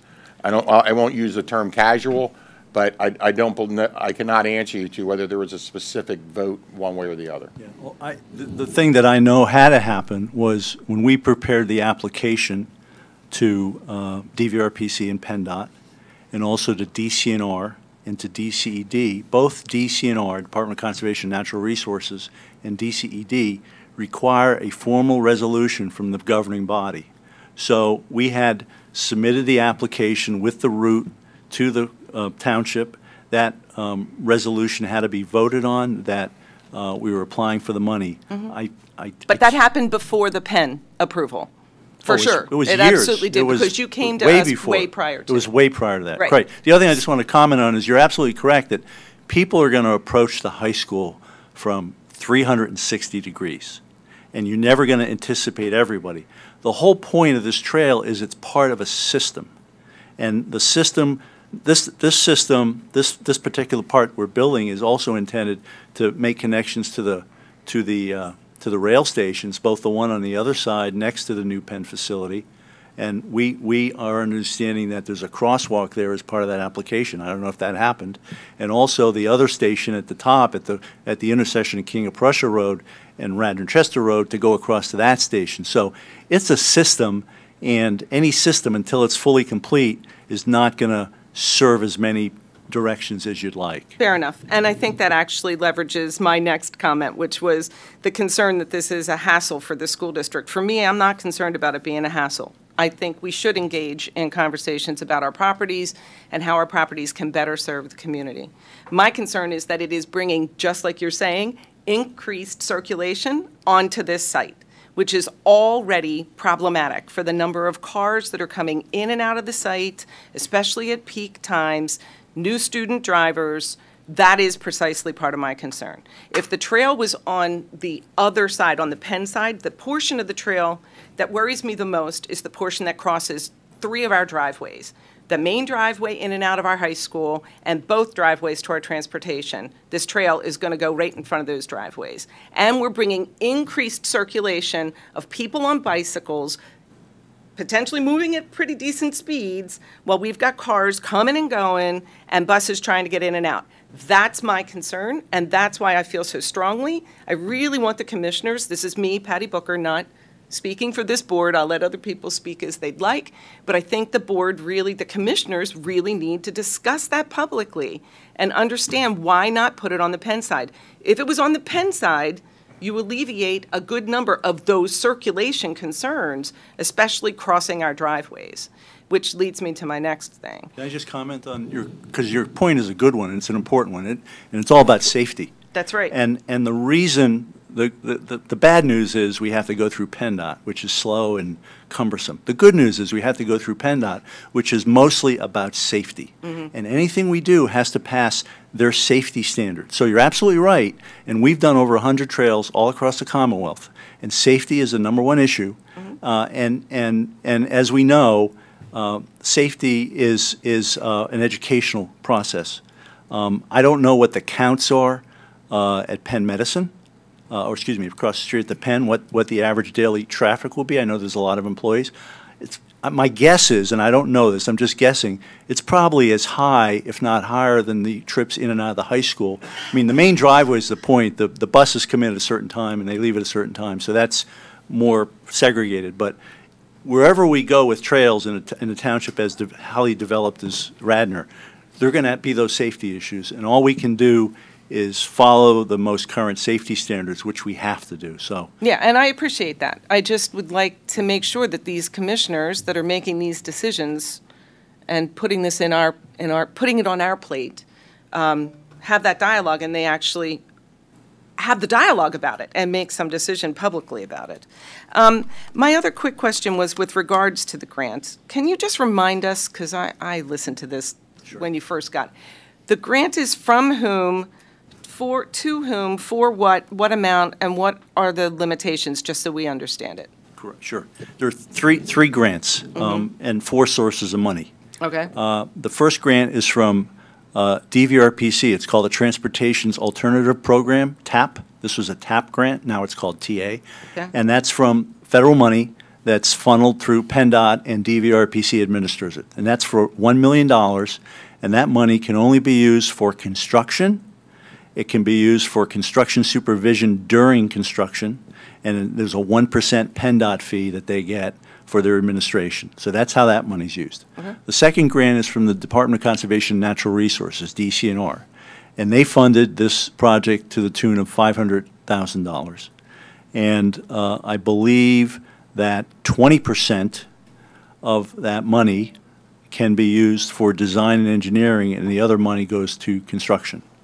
The third grant was from DCED, Department of Community and Economic Development, through what's called their Commonwealth Finance Agency and their Recreation Greenways and Trails program. And they funded this to the tune of I want to say 50, but I think it's $245,000.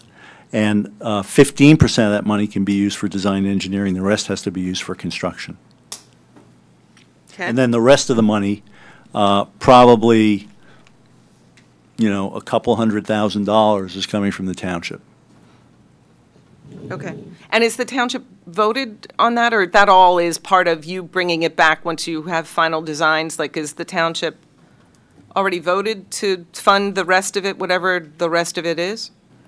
I'm sorry. So the township, as Peter said, previously approved the resolutions that allowed us to apply for these grants and accept these grants. So Right. I'd have to check. My assumption is that funding is still carried over in the budget from the original, from when this originally came through. And I just add, most of the money from the grants, it's a reimbursement program for all of these. So there's been really no money from the TAP grant spent yet, because that's reimbursement. DCNR has been funding some of the design and engineering, and I believe DCED too, but I'm not sure. I'd have to check with Ms. Khan, who's the grants administrator at the township. I just don't recall. Okay. Okay, those were my questions. Did anybody, I went around, didn't think anybody had any other questions. Any come up? Yeah. I just have one question with regard, I haven't seen this tree study. I don't know. It was an email. We got an email from Todd. I asked about it. You have it in an email from Todd. Okay. And it had this detail in it? No, Mrs. Solomon, we just omitted the narrative section. Okay. We sent you a plan, and we sent you the individual It has all the ratings of numbers the and trees, yeah. right. And the numbers on the sheets conform with what's on the plan. That's sort of the narrative that explains some of the terms that are on those sheets, and Okay. it's sort of a boilerplate thing that Mr. Hosbeck uses to explain how he evaluates trees. Okay, so I just want to make sure I understand what you said. We're losing 80 trees. 83. 83. Okay. And you're going to replace how many? All of them? Yes. Okay. With what Actually, caliber? probably more. Because we actually, that was in the agreement, which we haven't signed yet, what the Yeah. caliber of the trees were going to be. Well, it sort of describes it in here, I guess. I haven't read all this. But And the on the agreement walk, we is the talked about, binding. we talked about even some, bushes and maybe selection of things that would be discussed at the time, depending the location. Absolutely, and I think at the last meeting, Mr. Hosbeck said that he would also review our selections from an arborist standpoint. One of the things we're trying to do is select trees that do better in warmer climates, because in 40 years it's going to get warmer than it is now. And the recommendations have been to plant trees that are going to do well in some of the maybe 100 miles south of here. So we're trying to anticipate future growth, because some of the colder trees, and I think birch is a good example, that they used to grow great here. They don't grow well here anymore. So. But just to clarify, of those 83 trees, there's not a single one that the arborist characterized as being in good condition. You have to look at the individual reports. I took two of the characteristics of those, condition, and the other one I can't remember. I'm sorry. Well, because there were 65 poor. Yeah. 13 that were poor to fair. Right. That gets you to 78. Yep. 3 fair, that gets you to 81, and 2 dead. Yes. So that's all 85. At 83. Not, Right. They're all 83, Correct. and there's not a single one that was rated as in good condition. That's under that rating, correct. I mean, I can't say that every tree you'd have to replace if we weren't doing the trail. I mean, obviously, we're taking the trees out to put the trail in. Right, and for clarity, we built our house 20-something years ago, had a similar report, and guess what? Almost all those trees are still there and doing just fine, just for clarity. Or another perspective, maybe not clarity. That was clarity. I gave another perspective. Okay. Okay, I have a couple of questions. Oh, sorry, Chuck. So the question that was brought about the safety of the intersection, which is a very good one. I really hadn't thought that much about that because at what point will we see what our intersection is going to look like? Because will that be 3 or 4 lanes out of our high school? I mean, Oh, okay, you mean, I'm sorry, so the traffic signal design for that intersection? Right. I'll speak with the applicant, and I'll see where they stand. So this also goes back to PennDOT. So when they got land development approval, we knew that they had to do the hard design on that, and that's a process that will be going. I'll gladly come back to this board if you'll have me and go through that, with you. And I think what Mr. Simone was referencing, so as much as they're going to cross the entrances to the high school and the bus depot, they'll be crossing Penn Medicine's various entrances too. If the trail was on the other side, you would have to cross them. But I will check on that tomorrow and work with Mr. Stitzel when I have something. It might not be for a while to come back to this board. The other thing I'm assuming is that new intersection is going to have PED signals, which with the lights. Right. So that's an added safety enhancement. Right, that's kind of where I was getting at. When we're putting that particular intersection, lighting and all of the pads and stuff that you're going to be putting in, or the PED type stuff, that will all be looked at relative to putting the trail in, not just putting the lights in? Yes. So I asked Mr. Simone to provide the applicant with the trail plans. So as that gets addressed, as if the trail gets built, the signal will be able to accommodate that. If for some reason it never happened, they'll have to work with the sidewalks that are there. So it's still an access to it. You're always going to have PED signals for those crossings. That's not that. I don't want you to worry about that. There's always going to be pedestrian signals. There's always going to be a crosswalk, whether it's the Radnor tap trail or the existing sidewalks that are there. But it will meet the requirements for the trail. It has to be approved by PennDOT. Basically, you're going instead of having a 5-foot sidewalk opening, you're going to have a 10-foot wide trail opening there. Right. That's essentially the difference with the little bubble, detectors. And for PennDOT to approve it, it's going to be approved based on we're putting a trail through there. Correct. For PennDOT to approve the trail. No, the intersection. But PennDOT's going to look at these independently, aren't they? The trail, I mean, they will, because there are different parts of PennDOT that are looking at it. So to Mr. Madden's question and to what Peter had said, you either have a 5-foot sidewalk going through the intersection or a 10-foot trail going through the intersection. So at one point, before the intersection's built, we'll have to know what is going to be there. So if it's going to be a 5-foot sidewalk, the existing, then that's what the intersection will accommodate, and that's what the curb cut will be, and that's what the ADA ramp will be.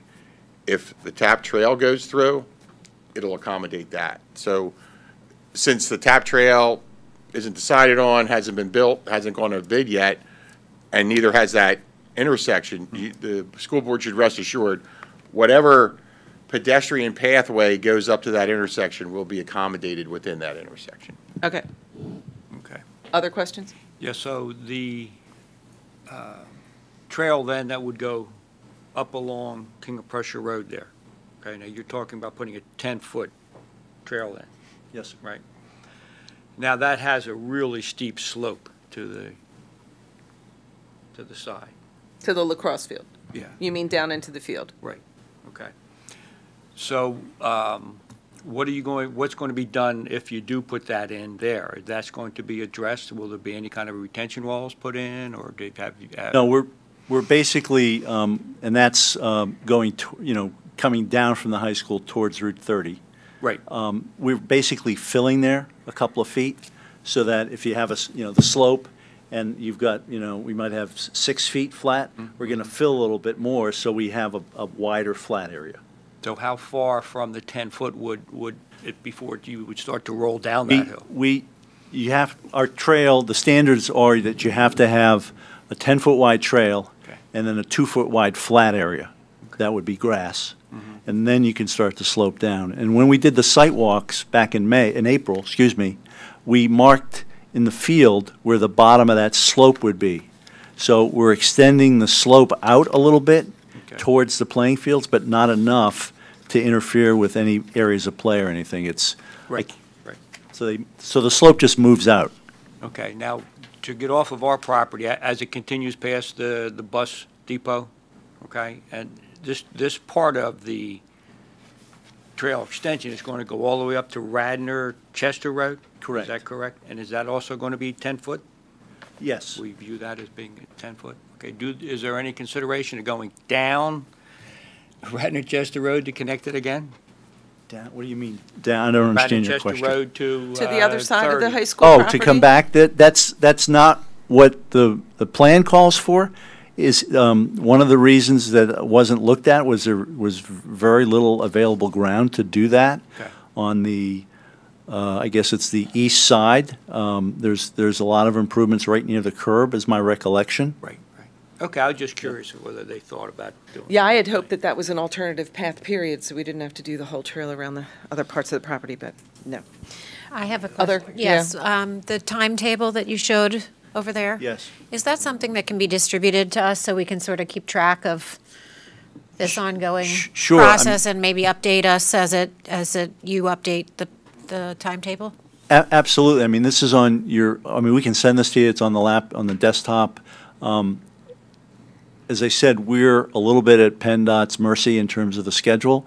My expectation is I hope to be back to you with additional information in approximately a month to show you the other grading areas that are along Route 30.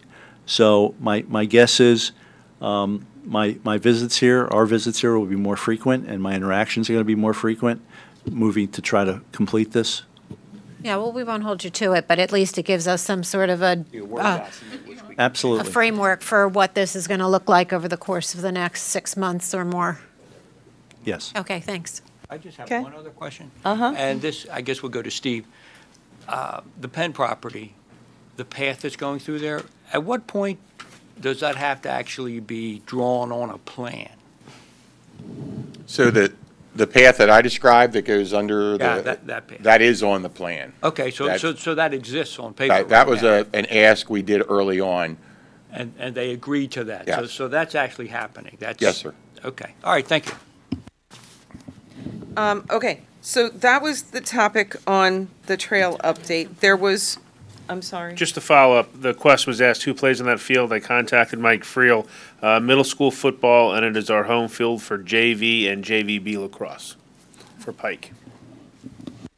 The other item that was on that agenda item mentioned something about an update on the Radnor Trail as well as Martha Brown's Woods. What's up with Martha Brown's Woods?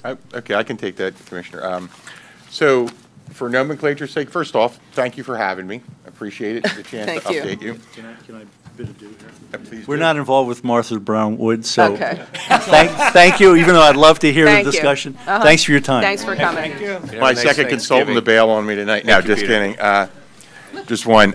So thank you very much for having me. I apologize. I could have saved a lot of trees and brought this on a thumb drive, but I thought it could be seen from here. It's okay. So from a nomenclature standpoint, what we, the township, call the Radnor TAP Trail is the one that proposed to run by the high school because it got the TAP grant. The one that goes through what would be Martha Brown's Woods is the Radnor Trail extension because it's an extension of that trail. So I brought with me, and I apologize because I don't know that you're going to be able to see this. So what was the old P&W right-of-way that runs down there, which runs through Martha Brown's Woods? Are these two yellow lines. Right? They're about 150 feet apart. They vary in width. So that's now the PennDOT right-of-way, which is where the trail can be constructed. Could you lift it up? Sure. You were right about the Vanna Can you White talk thing. into the microphone? Can you do the hokey pokey? Thank you I did for, see Mr. Madden back thank when it you. was Converse Field, but There you go. So that's the end of the trail, is the current trail stops there on This Radnor is Chester Radnor Chester Road. Road, right? So what you see, if you look down here, you see the remnants of the old railroad bed. And that's where the trail, exactly where that trail would go. There is a sizable right-of-way that goes through all these properties. Radnor Township School District, that's Martha Brown's Woods, Radnor Township School District. So these lines represent a varying width. At its widest point, it's about 150 feet wide. The trail itself is very similar to the existing Radnor trail. It's a 10-foot center trail, 4 foot of stone on the side, 6 foot of stone. It's about 20 feet wide. The extent of work that would be done is anywhere, the max would be 35 foot in width. So if you see these, I know, very hard to see. So the big yellow lines are the right-of-way. The red lines are where the trail would actually go. So although PennDOT owns that right-of-way and has the ability to use 150 feet, that's not the case. We're proposing to use just that area. And this might be a little better. So this is an extension of the existing trail. That is correct. Where is it in the process? Because So- this is the first time I think this is coming before us. I don't remember us having any input or feedback on this. No, we definitely haven't on facilities. So on this trail is actually further, or as far as in design as the TAP trail, but it is not funded. There's not funding for this trail as of yet. But it cuts through our property. Well, Yeah, it's our property. It rides on the PennDOT right-of-way through your property. That's through the property. Right, so Okay. it's not, there's no It's need not for- school district right, property. There's no need It's for the any right-of-way. easements, anything along those lines. Picture if Conestoga Road wiggled through one of your properties. Yeah, I'm That's with the you. same thing. It's a Okay. PennDOT. So this map might be a little easier to see. Ms. Booker, while he's getting that out, they did a presentation at their township meeting a little while ago, and they just started talking about the different trails. One of them was Martha Brown's Woods. I believe Ms. Solomon was there with me, and we just asked him while he was doing trails to just update us on that, since it was kind of involving our property as well. And that was a conversation, I believe, and Todd and Lydia, you can help me with this, but that was a conversation about the entire trail system concept Yeah. and how it impacts Radnor, this large trail system concept, Right. correct? And So, that's what then sparked us to say, hey, we would like to understand this piece of it. so this is the blue route down here. So when the right-of-way hits the right-of-way for the blue route, the trail stops. And there's a little tiny pedestrian cul-de-sac. So this is going through the school, this doesn't note your property, but this is your property on either side. So this green line, these two green lines are the limit of disturbance. So in reality, and again, there's no way you're gonna see this on here, but as you get closer to the blue route, the railroad bed is up very high, and those slopes are very steep. You can see they're like 20 feet change in elevation. Nothing's really occurring on those slopes. The vast majority of work is gonna be in the railroad bed. So if you were to stand in the railroad bed, in the center of the bed, the farthest we would go is maybe 17 feet to one side or 17 feet to the other side. But there's no cutting through Martha Brown's Wood, there's no easements, there's no access, nothing along those lines. Okay. Steve, what is the length of this trail? I have to look. Hold on a sec.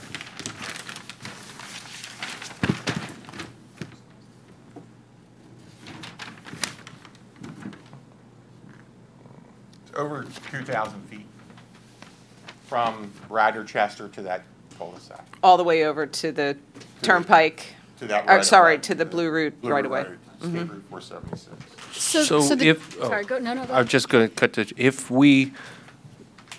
PennDOT approves this trail, do we as landowners have any say?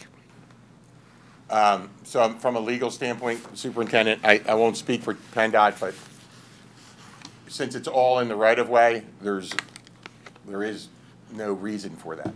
Am I making sense? So PennDOT wants to pave Lancaster Avenue in Radnor Township. They're not asking anybody's permission to do that, even though that runs by school district property, township property, homeowners' properties, and businesses. So. But somebody has to pay for it. Correct. So what I guess. But this isn't a rails to trails thing where they're going to put the trail in for us like we did on the first part. No, the township. The township would have to pay for that. Has to find funding for this project. But who started the project? Was it PennDOT who started it, or was it us? I came on board late, but from what I understand, it was the township. So I came on board to this. I'm talking to Mike. I came on board to this specific project late. Mm-hmm. So my assumption it was the township. It's not, Mrs. Booker, you're right.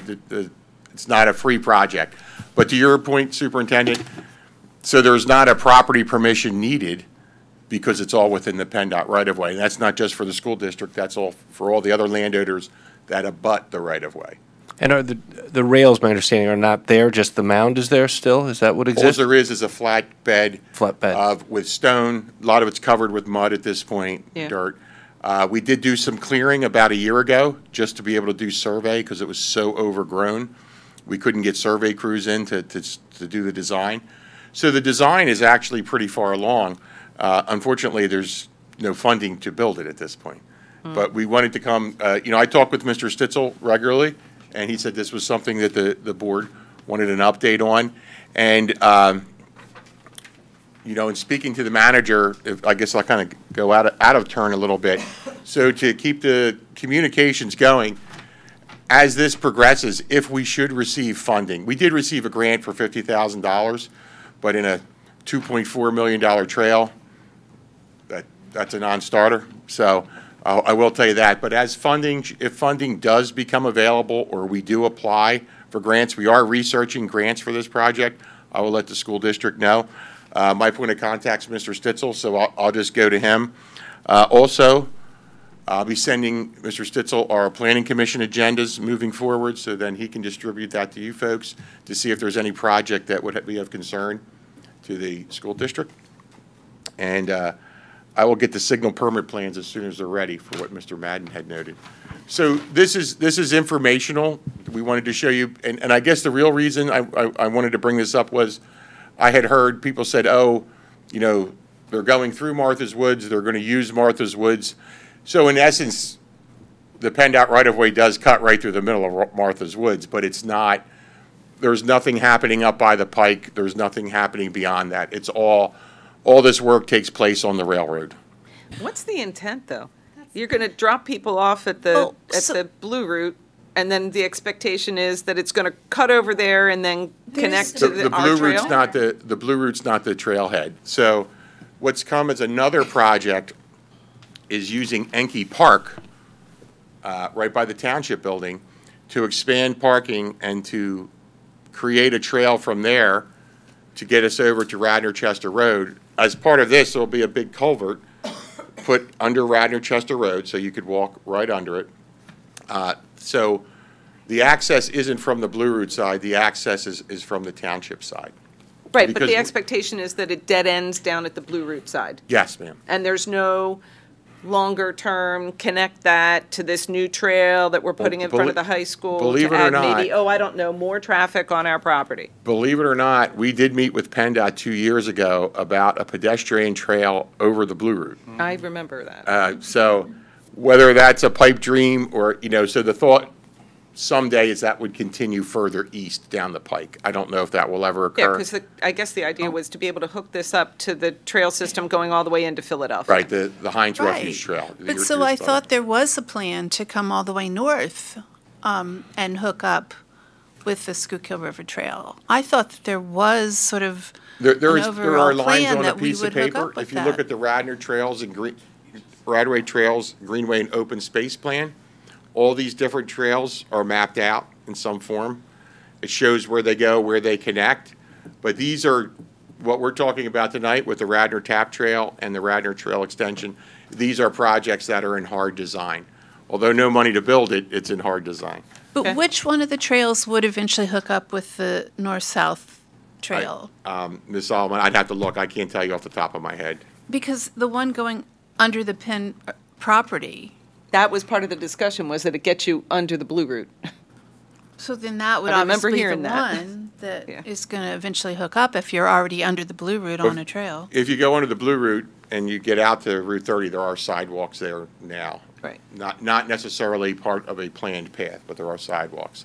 But I'd have to look back. I apologize for not knowing off the top of my head. I have to look back and see which one's planned to connect to the Hines Refuge Trail and the Schuylkill River Trail. I don't know that off the top of my It head. actually takes you off of Lancaster and up towards the top of Villanova, like back towards the Schuylkill. Right, but that's why it's relevant to us, because eventually you want to not have, a whole bunch of parallel trails running all over the township. Why don't we figure out which one's going to actually go the whole way through and focus on putting that one in the right place, and that could have relevance to what we want to do on our I can also send Mr. Stitzel that document I spoke of, the Trails, Greenways, Open Space document. The board adopted it, I believe, in 2014. It's been a while. And that lays all that out. Okay. Again, not all Steve- funded, but it lays it all out. Yes, ma'am. Would this right of way cut off access to our property? Because if you develop it with a trail, then aren't we going to be cut off from access to our property? Conceivably, you're cut off now. So if you wanted to go from north to south through that railroad property, you'd have to get PennDOT's permission to do that now. I don't know in what fashion. Like, do you mean like a driveway or something, or?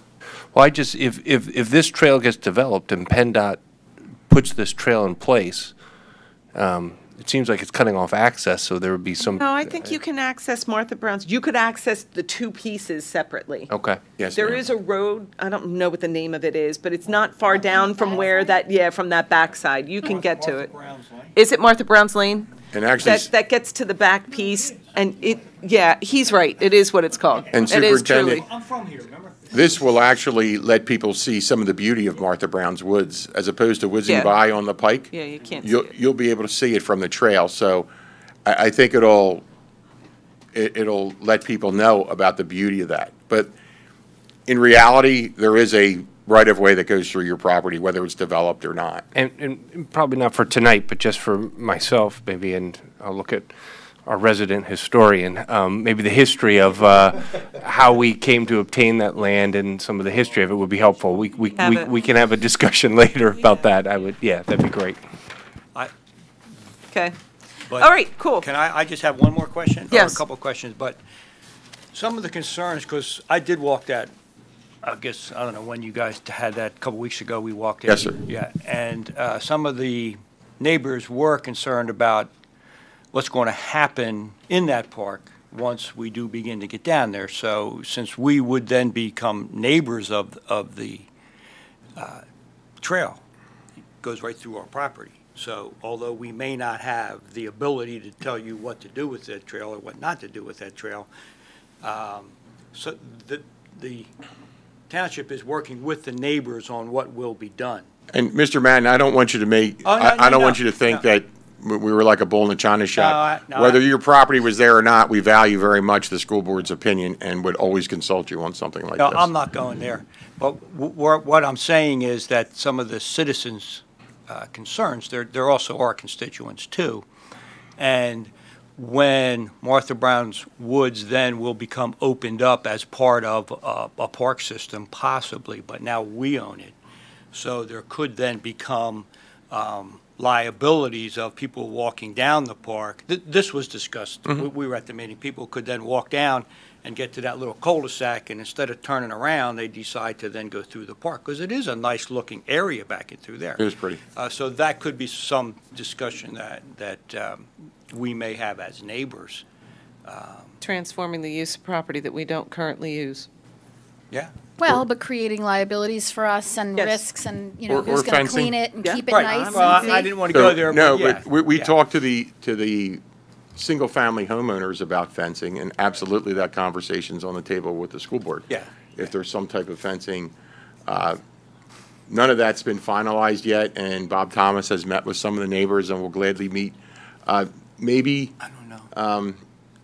That was a we'll concern. do as we did at the high school. Maybe we should meet out there sometime and we could walk the trail, and I could get Bob to flag, pretty roughly speaking, where Martha Brown's Wood starts and where it stops, and you could see the elevation changes, whether you think a fence is appropriate, not appropriate, and if you do, what type of fence you would like.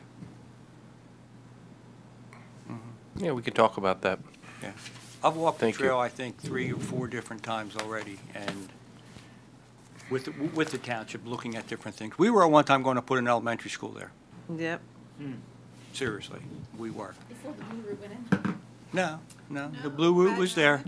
So, Okay. yeah, that's about all. So, But thank you. something more to talk about on that, I guess, as Yes, you ma'am. guys proceed on it, but thank you for bringing us up to speed on that. And before we move to the next topic, I just follow up on one Yeah, other thing. mindful that it's Yeah, almost quarter to 10. I know. Well, no, that's wrong. Oh, is it That's off? wrong. That's wrong. It's 8:37. Oh, yay, it's only Yeah. quarter to 9. But we still got want lots of time. No, we don't. No, we don't. We I still really do think it's we quarter do to that I on was like, purpose. how did that time go by? Oh, my God. Wow.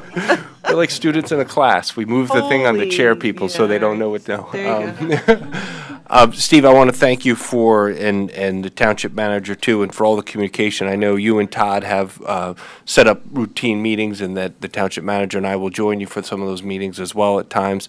I would say that you don't necessarily need to always send us the agendas, because I think that could be maybe overwhelming for both, just as long as we have the communication open, that whenever there are things that pertain to the school district, and the same with us, well, there's things that pertain to the township, we'll be bringing those forward, and we have that communication is great. So thank you so much for that, and please thank the township manager as well. Will do. Cool. So I think there are a couple of others that we were going to touch base on just for informational purposes.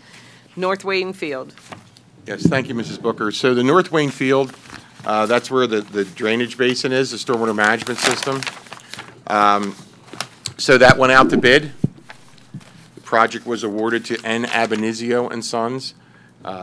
It should be starting, they should mobilize within a week or so. The intent of that project is so that the underground system consists of 10 rows of 48-inch pipes that have anywhere from 6 inches to 3 feet of dirt, sticks, and 2x4s. So the project entails cleaning of those pipes, installing more or less an end cap on those. One of the more expensive parts of it is what we call hydraulic separators. So in the specifications, I required that there be something to stop all the rocks that come from under the tracks and that have clogged that system, so that Public Works now has a spot to go to and can get a truck and they can siphon them off. And then there's new piping. And again, my apologies if this is not on a thumb drive. So this is the limit of disturbance. So if you go to the park and you stand in the parking lot, you can pretty much see the basin. There's 2 berms, there's a flat area, and then up top is the ball field. That lower area that I just described is the limit of disturbance. That's where the work will take place. Part of it is a topsoil stockpile. When it's all said and done, at one point, so I can orient you, parking lot, railroad tracks, fence along the railroad tracks. So all this work takes place underground. These huge separators go in, but all you see is a 36-inch manhole. There is an emergency spillway now where the water goes out towards the fence, it goes down. That area will have a product called cablecrete. So you can drive on it, but grass grows through it. That's so Public Works can get their truck back to clean those separators. And then new pipe will be taken up to the railroad tracks. The contractor has told us that he plans to finish in mid-January to February. I think that's a real pipe dream with the winter that we're going to have. No pun intended. Or there's some swampland in Florida. He might. So right? I don't think that's actually going to occur. I truly think it'll be more a February or March completion. So whatever he does over this time period, they're going to have to stabilize. But obviously, we're not going to get germination until spring, and that grass really doesn't get set into the following season. And we'll be reseeding that and trying to keep that going. So it's not, it just touches the outskirts of the ball field. The real impact is that whole lower area. So can I just reiterate what I think I heard you say? You're taking the system that's there. We're cleaning it out, the parts of the system that are there. We're improving the inlet and/or a clean-out area for future maintenance. Yes. You're putting in new piping up to the railroad tracks, and then we'll seed it and all that stuff when we're done. Yes, And ma'am. you're creating a path in for the maintenance trucks to adequately get back there. Spot on, Mrs. Booker. Okay. Anybody have any questions? Yeah, so we probably don't want to, we want just the shortest version of this, but at some point there was discussion of doing a major change up there. That is now off the table. So some years ago, Chagrin Valley Engineers did a study, and they actually did a high-level design of creating a basin that took up the whole entire park. Right. There would be there was huge cuts in the back. That was off the table. I will tell you, so when not Chagrin Valleys, when CH2M did their township-wide study, they also noted using that field because it's able to take stormwater as it comes down. So I'll update the district if I may. I know it's 9:45. The township engaged Melior Design in the North Wayne Flood Reduction Project and Poplar Bypass. So as part of that work, they're to look at everything, any possible way to reduce stormwater to that lower end of North Wayne. So we're looking at rights-of-ways, we're looking at Cowan Park, we're looking at the township's parking lot across there. I am sure, I haven't spoken to them in detail, I'm sure they're going to say, hey, there is an option, if somebody wants to pursue it, to use that North Wayne field. I don't know if that has any legs, don't know the cost-benefit, don't even know what it would look like. But that will probably, in some fashion, raise up again as an option, not as... Okay. So does it still make economic sense to do this work that you're discussing?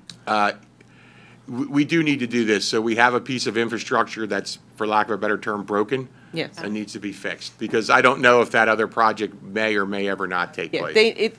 Part of the obligation of having that under the ground on our property anyway was that it was properly maintained. Yeah. And I would argue it hasn't been maintained for a while, so we're getting caught up.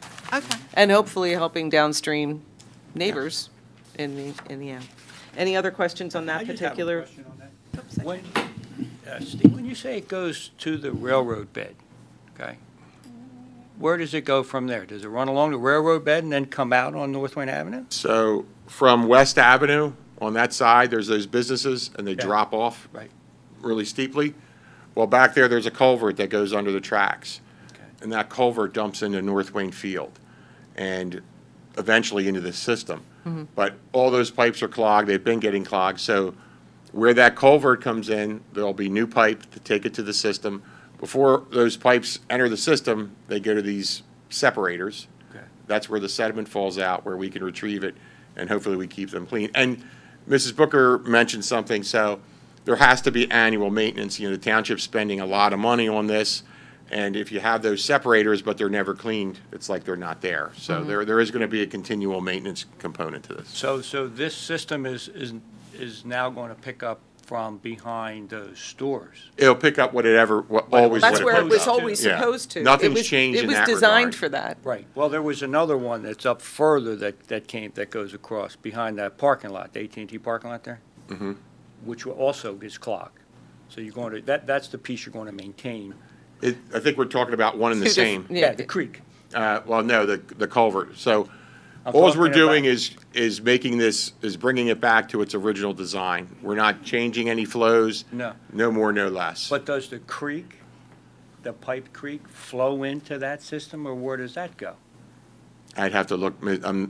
I'm thinking of a totally different thing, Mr. Madden. Okay. We'll have to go out there because I Converse Field I might know a little better, but not. Well, I went out there after the flood and I noticed that has what you're talking about. The stones are almost up to the top of the pipe that's flowing through, which exactly causes it to back up. So I thought maybe that was. Okay.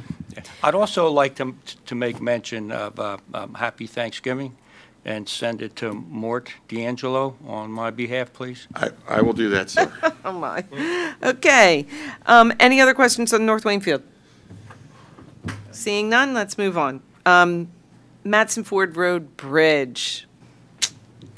So this one, yeah. Okay, Mrs. Booker, thank you. So the on Did we say September earlier we 17th. needed a bridge somewhere else? We're getting a bridge. The Matson Ford Road pedestrian bridge is about 19 years old, has never had any work done, zero work done to it. It came to staff to put forth a project to get it painted. And so what we did, understanding that 19 years there's been no maintenance done to it, we analyzed the bridge. We had our consultant analyze the bridge, so to determine if there was other things that need to be done. And there are. There are other things that need to be done. So the painting is one component, and there's transverse bearing restraints, so there's some structural items that have to be replaced. Again, it's been almost 20 years. Vegetation clearing along the abutments and wing walls, some E&S control. There's concrete bridge deck repairs. That's what you walk on. Brick veneer repointing, brick veneer restoration, and the painting of the bridge. So we did this work, and we had to sample the paint. And you would think that there's no lead in the paint, but there is.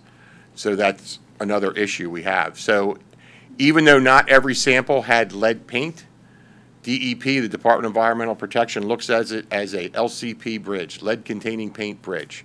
It's really crazy. Think about it. So Crazy. The project, the lowest responsible bidder was Professional Construction Contractors at $553,990. Out of that, so the biggest, there's a huge environmental component to this. This bridge will be encapsulated. There's going to be air monitoring. There's testing. There's a lot of work that goes with that. So when you look at the schedule of values, the painting is about $200,000, but the environmental compliance alone is almost another $200,000. So it's not a go up there with some paintbrushes. So, you know, the roof gets repaired, the concrete deck gets repaired, the whole bridge gets encapsulated while paint is stripped and paint is put on. So the Board of Commissioners of Radnor Township awarded this in September. The contractor has been providing material submittals to us at this point. Due to the time of year that this was awarded, there's only a minimal amount of work that could take place, and that would be some of that structural work, the vegetation clearing, and maybe some work on the abutments. And then the rest would actually not begin again until April at the earliest. What did you say the total amount was? $553,990. 50% of that is $276,995,000. Now the total price for this will be the bid price, the cost of inspections, as well as any possible change orders that would occur. But so it's a $600,000 project. Or more. I would say or more. Or more. Inspections. So a certain amount of the inspection is of these review of these environmental plans was part of our consultant's design. But the everyday being there, making sure the right thing's going on and the temperature's correct. We have an inspection firm that was appointed by the township.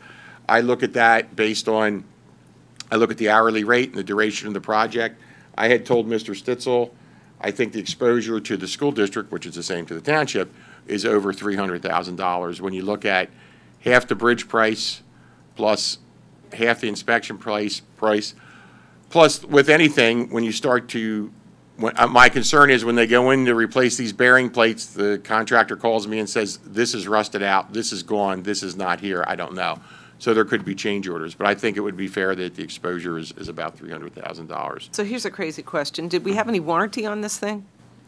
It was a $1 million bridge. I remember, distinctly remember the arguments about the school going in and the big to-do. In fact, I think it was on the front page of the newspaper that it was a $1 million bridge for foot traffic. So 19 years later, I don't think there's any warranty. I will tell you, if this work gets completed, so we always have the bid bond, a performance bond, a payment bond, but we also have a maintenance bond that lasts, I think this is 18 months on this for this work. But there's usually no real long-term warranties on these type of things. Of that nature. Okay. So the commissioners voted on it. Yes, ma'am. But is it funded?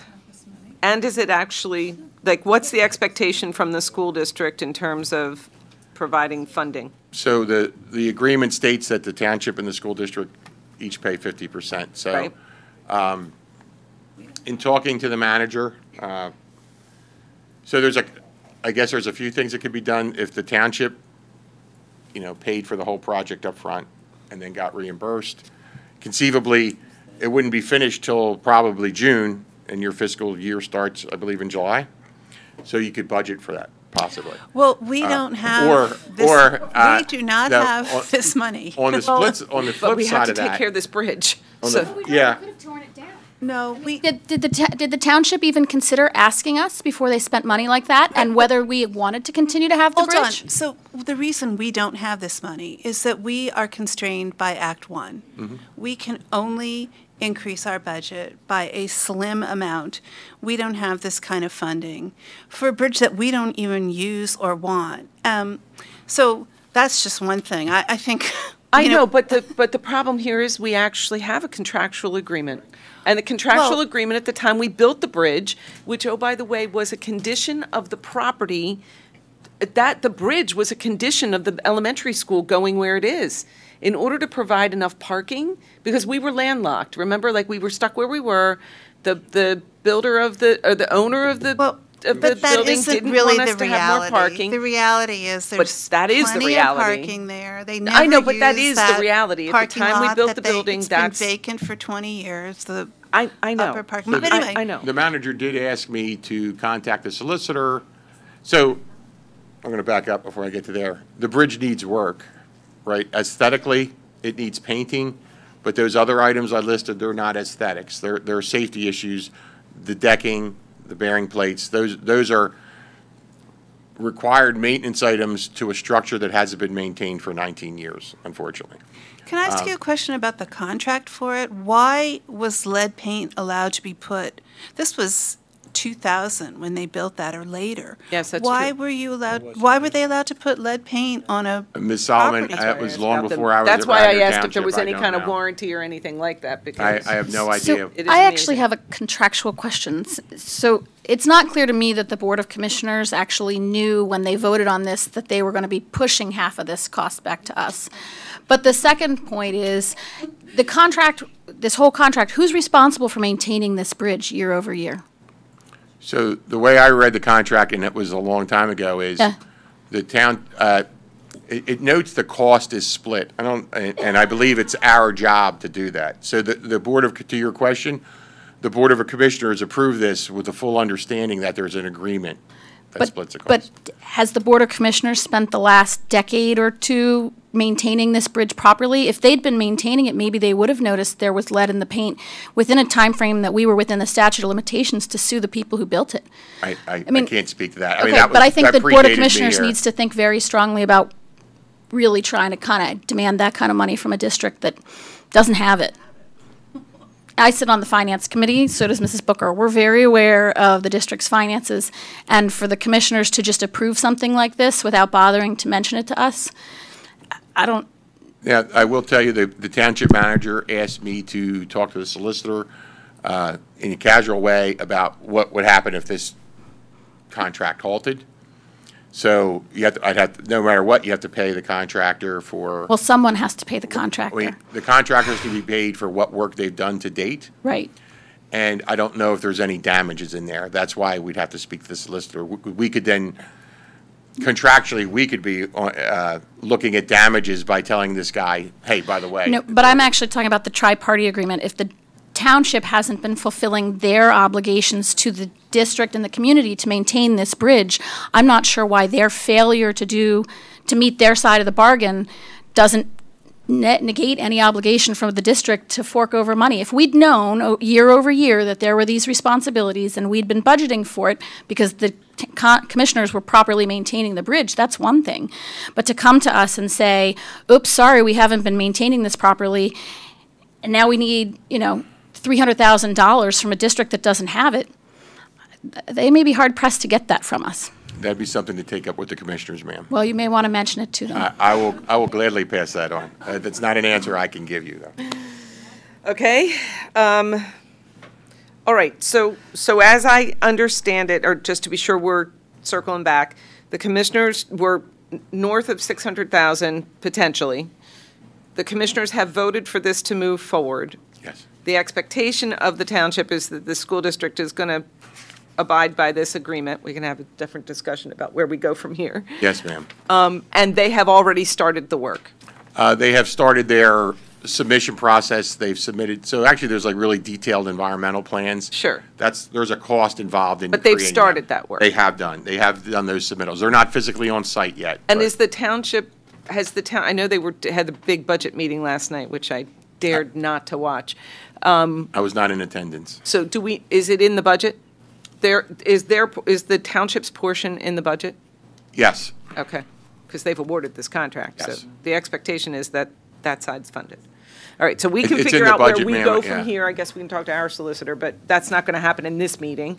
Does Right. anybody have any other questions related to the bridge? No. And I'd like, Sorry. go ahead. I just wanted to say to Steve, we're not trying to shoot the messenger, so No, you've been here. right. Understood, sir. You've covered many items tonight, so we Good sport. appreciate all these Not a problem. items. I actually that enjoy you coming to shared. these meetings. I think it's great that we can communicate, Yeah. and I appreciate you letting me come to update you on these projects. Yeah. Thank you. Did you? The only question that I had was a pretty general one, which is, has there ever been any kind of usage study, i.e. who uses the bridge? Because I think there have been some casual conversations along the lines of, do the people that work at the corporate center right next to the school, do they use the bridge? Oh, they do. Most of the I've seen time. 'em. Are they the majority users? We have not done a study where, physically we count people and we ask them, what's your destination, where you're going, where you come. That has not been done to my knowledge. That would just be interesting to know. Thanks. Okay, so next topic on the list was the stormwater management. That was, yeah, you're not Didn't know done. there was another one. Next, these are still township topics, sorry.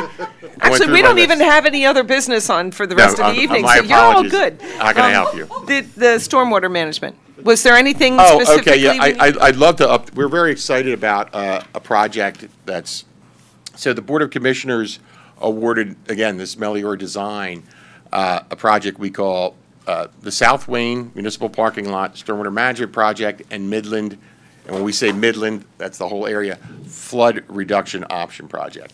So this is no longer just a study. The intent is to use the South Wayne Municipal Parking Lot for stormwater management. So this is the parking lot right out here across War the street, Memorial where the is, War correct. Memorial is. So, and I forget, Mr. Stitzel did tell me this was on the agenda. So, 7 years ago, when I started at Radnor, I was trying to do some investigation, and I found that the 36-inch stormwater pipe on School Lane just stopped. Right. So that was intended to go across North Wayne up to West Avenue. That never occurred. So through the study that's been done, the stormwater management system under your playing fields is underutilized. Yes, So it's we not know. being utilized to its fullest extent. Right. And we have flooding on South Wayne Avenue. Yep. So we're looking at several things. A, using the stormwater management, creating a stormwater management facility under the parking lot. Also, utilizing this stormwater management system to its fullest extent. So we had trouble. There was a whole lot of stormwater that, for lack of a better term, could not get to the system because it was truncated.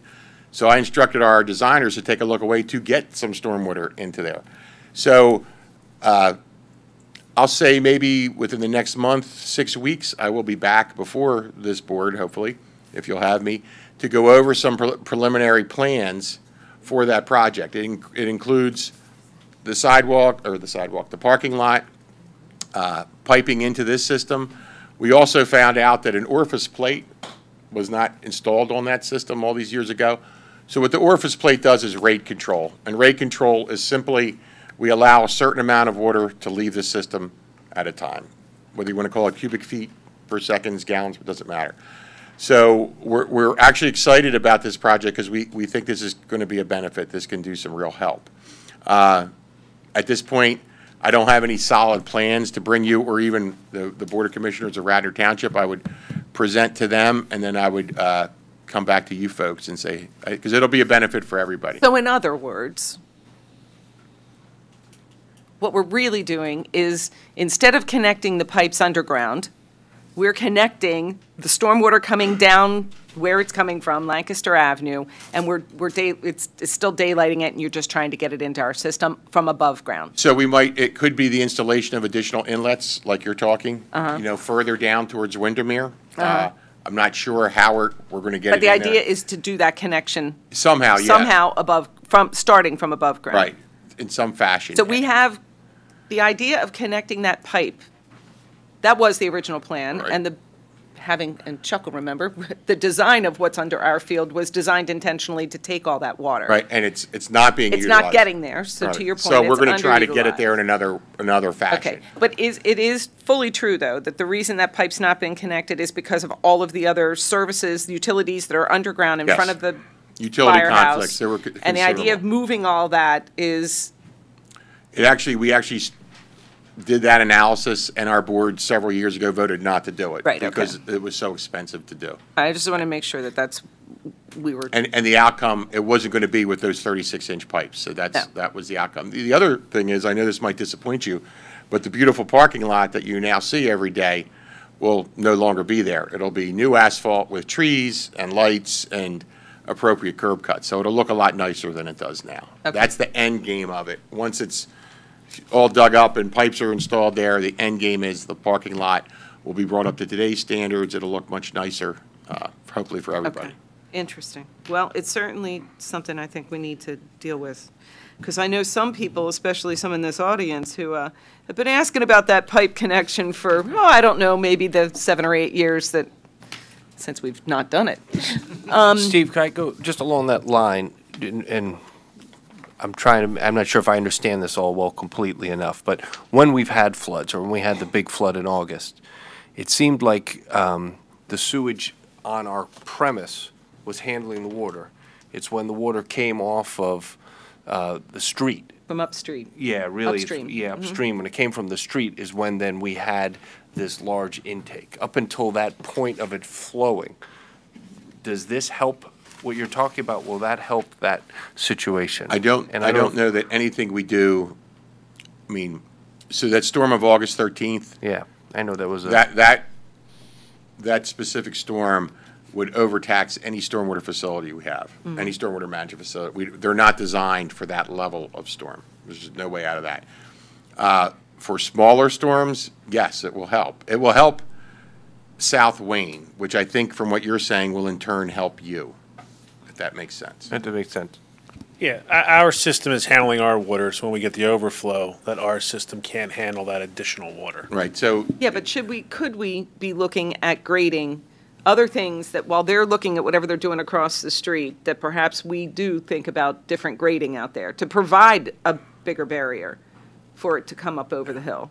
I will put this out there. There is another parking lot above the other one, which I believe the school Yes, we district do, owns. on the other side of the. Could always look at that for stormwater management. Yeah, but we actually use that for our employees now, because we've said they can't park in that municipal lot anymore. Our middle school teachers use that Yeah, lot. so as Steve's moving forward, him and I can definitely have conversations on what the district can do to try to prevent issues in the future. Yeah, we might consider doing that, right? Sure. Okay. Okay. I think I had 2 questions left, unless anybody's got questions about that stormwater thing. On the flood damage, the question about the emergency funds and stuff, does it make sense for us to give you a report? I'm going to ask you to send it right to Sergeant George Smith. He's our emergency management coordinator. He's the one who's been dealing with the county when they've come out and done their look-sees, and I can send Mr. Stitzel that contact. He is our person who honchoed all that. Okay. And then the other question, which I actually did not even realize was happening, but I think Ms. Spurtle brought it up, the Shade Tree Committee and discussions about removing trees on our properties? I think that's what I thought I heard her say. I knew there had been some discussions about certain trees, taking down the trees because of the bug infestation. What is it, the It's an ash tree. Emerald ash borer, uh-huh. and there's also another So one. I knew there had been some discussions around that kind of stuff. I wasn't sure if there was any action happening around that. And/or are there any other things going on about tree removals that we should understand? I'm sorry, do you mean on district property? On district property? I'm not aware. So our Public Works Department is very proactive, and they try to address things, and it's almost solely on township property or in the township right-of-way, to bring that word back up again. But I'm not aware of anything on district property Okay. going on. So I would assume that we could put it on our your touch points with these guys, is that if there are any discussions about trees that need to be cared for, removed, maintained What we on any do- of our properties, that you guys would have some dialogue on that. So if it's in a right, so you're surrounded by, except for King of Prussia Road, the one portion on the one side of the school district, you're surrounded by state roads, Radnor, Right. Chester, and Lancaster Avenue. We don't evaluate those trees, but on other Clyde Road, where Ethan is, if a tree is in the right of way, that would be our responsibility. It wouldn't be yours. It would be ours to do. And so you would not necessarily be looking at trees internal to our property unless they're properties that you guys are using, Right, or you For fields or- contacted us and said, such and such. there's a neighbor's tree, or a neighbor may call us and say there's a district tree that's hanging over, and I see. really we'll give it to Todd, Okay. but if our arborist was in the area, he would look at it. But there wouldn't be any wholesale Yeah, review I am of not our aware of property for trees anything or- without that we wouldn't come to Okay. you, that we would do anything on your property. Okay, other than if it was this thing about the trail at the high Correct, school? ma'am. Okay, fine. All right, did anybody have any other questions? Well, we covered a lot of ground. Thank you very much, Thank you so much for having me. I really appreciate it. Thank you. for sure. Yeah, we're done. Does anybody have any new business? No, just, I would like to ask, since it's not 10:05 and it's actually 9:08, could we have a quick executive session at the end of this meeting to just discuss a personnel matter? Sure, Thank you. sure. Okay, public comment, and then we'll wrap up.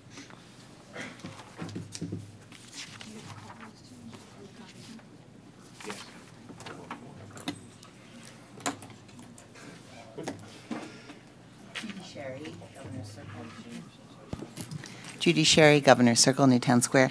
Just a quick comment.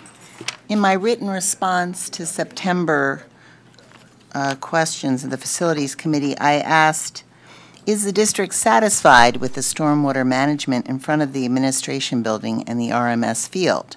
The written response is, at this time, the district is satisfied with the stormwater management for the administration building and RMS. So I think that's really an important comment to convey to the township so that they don't go putting a whole lot of effort into the parking lot across the street, et cetera, if you're satisfied, which is what the written response was. Thank you.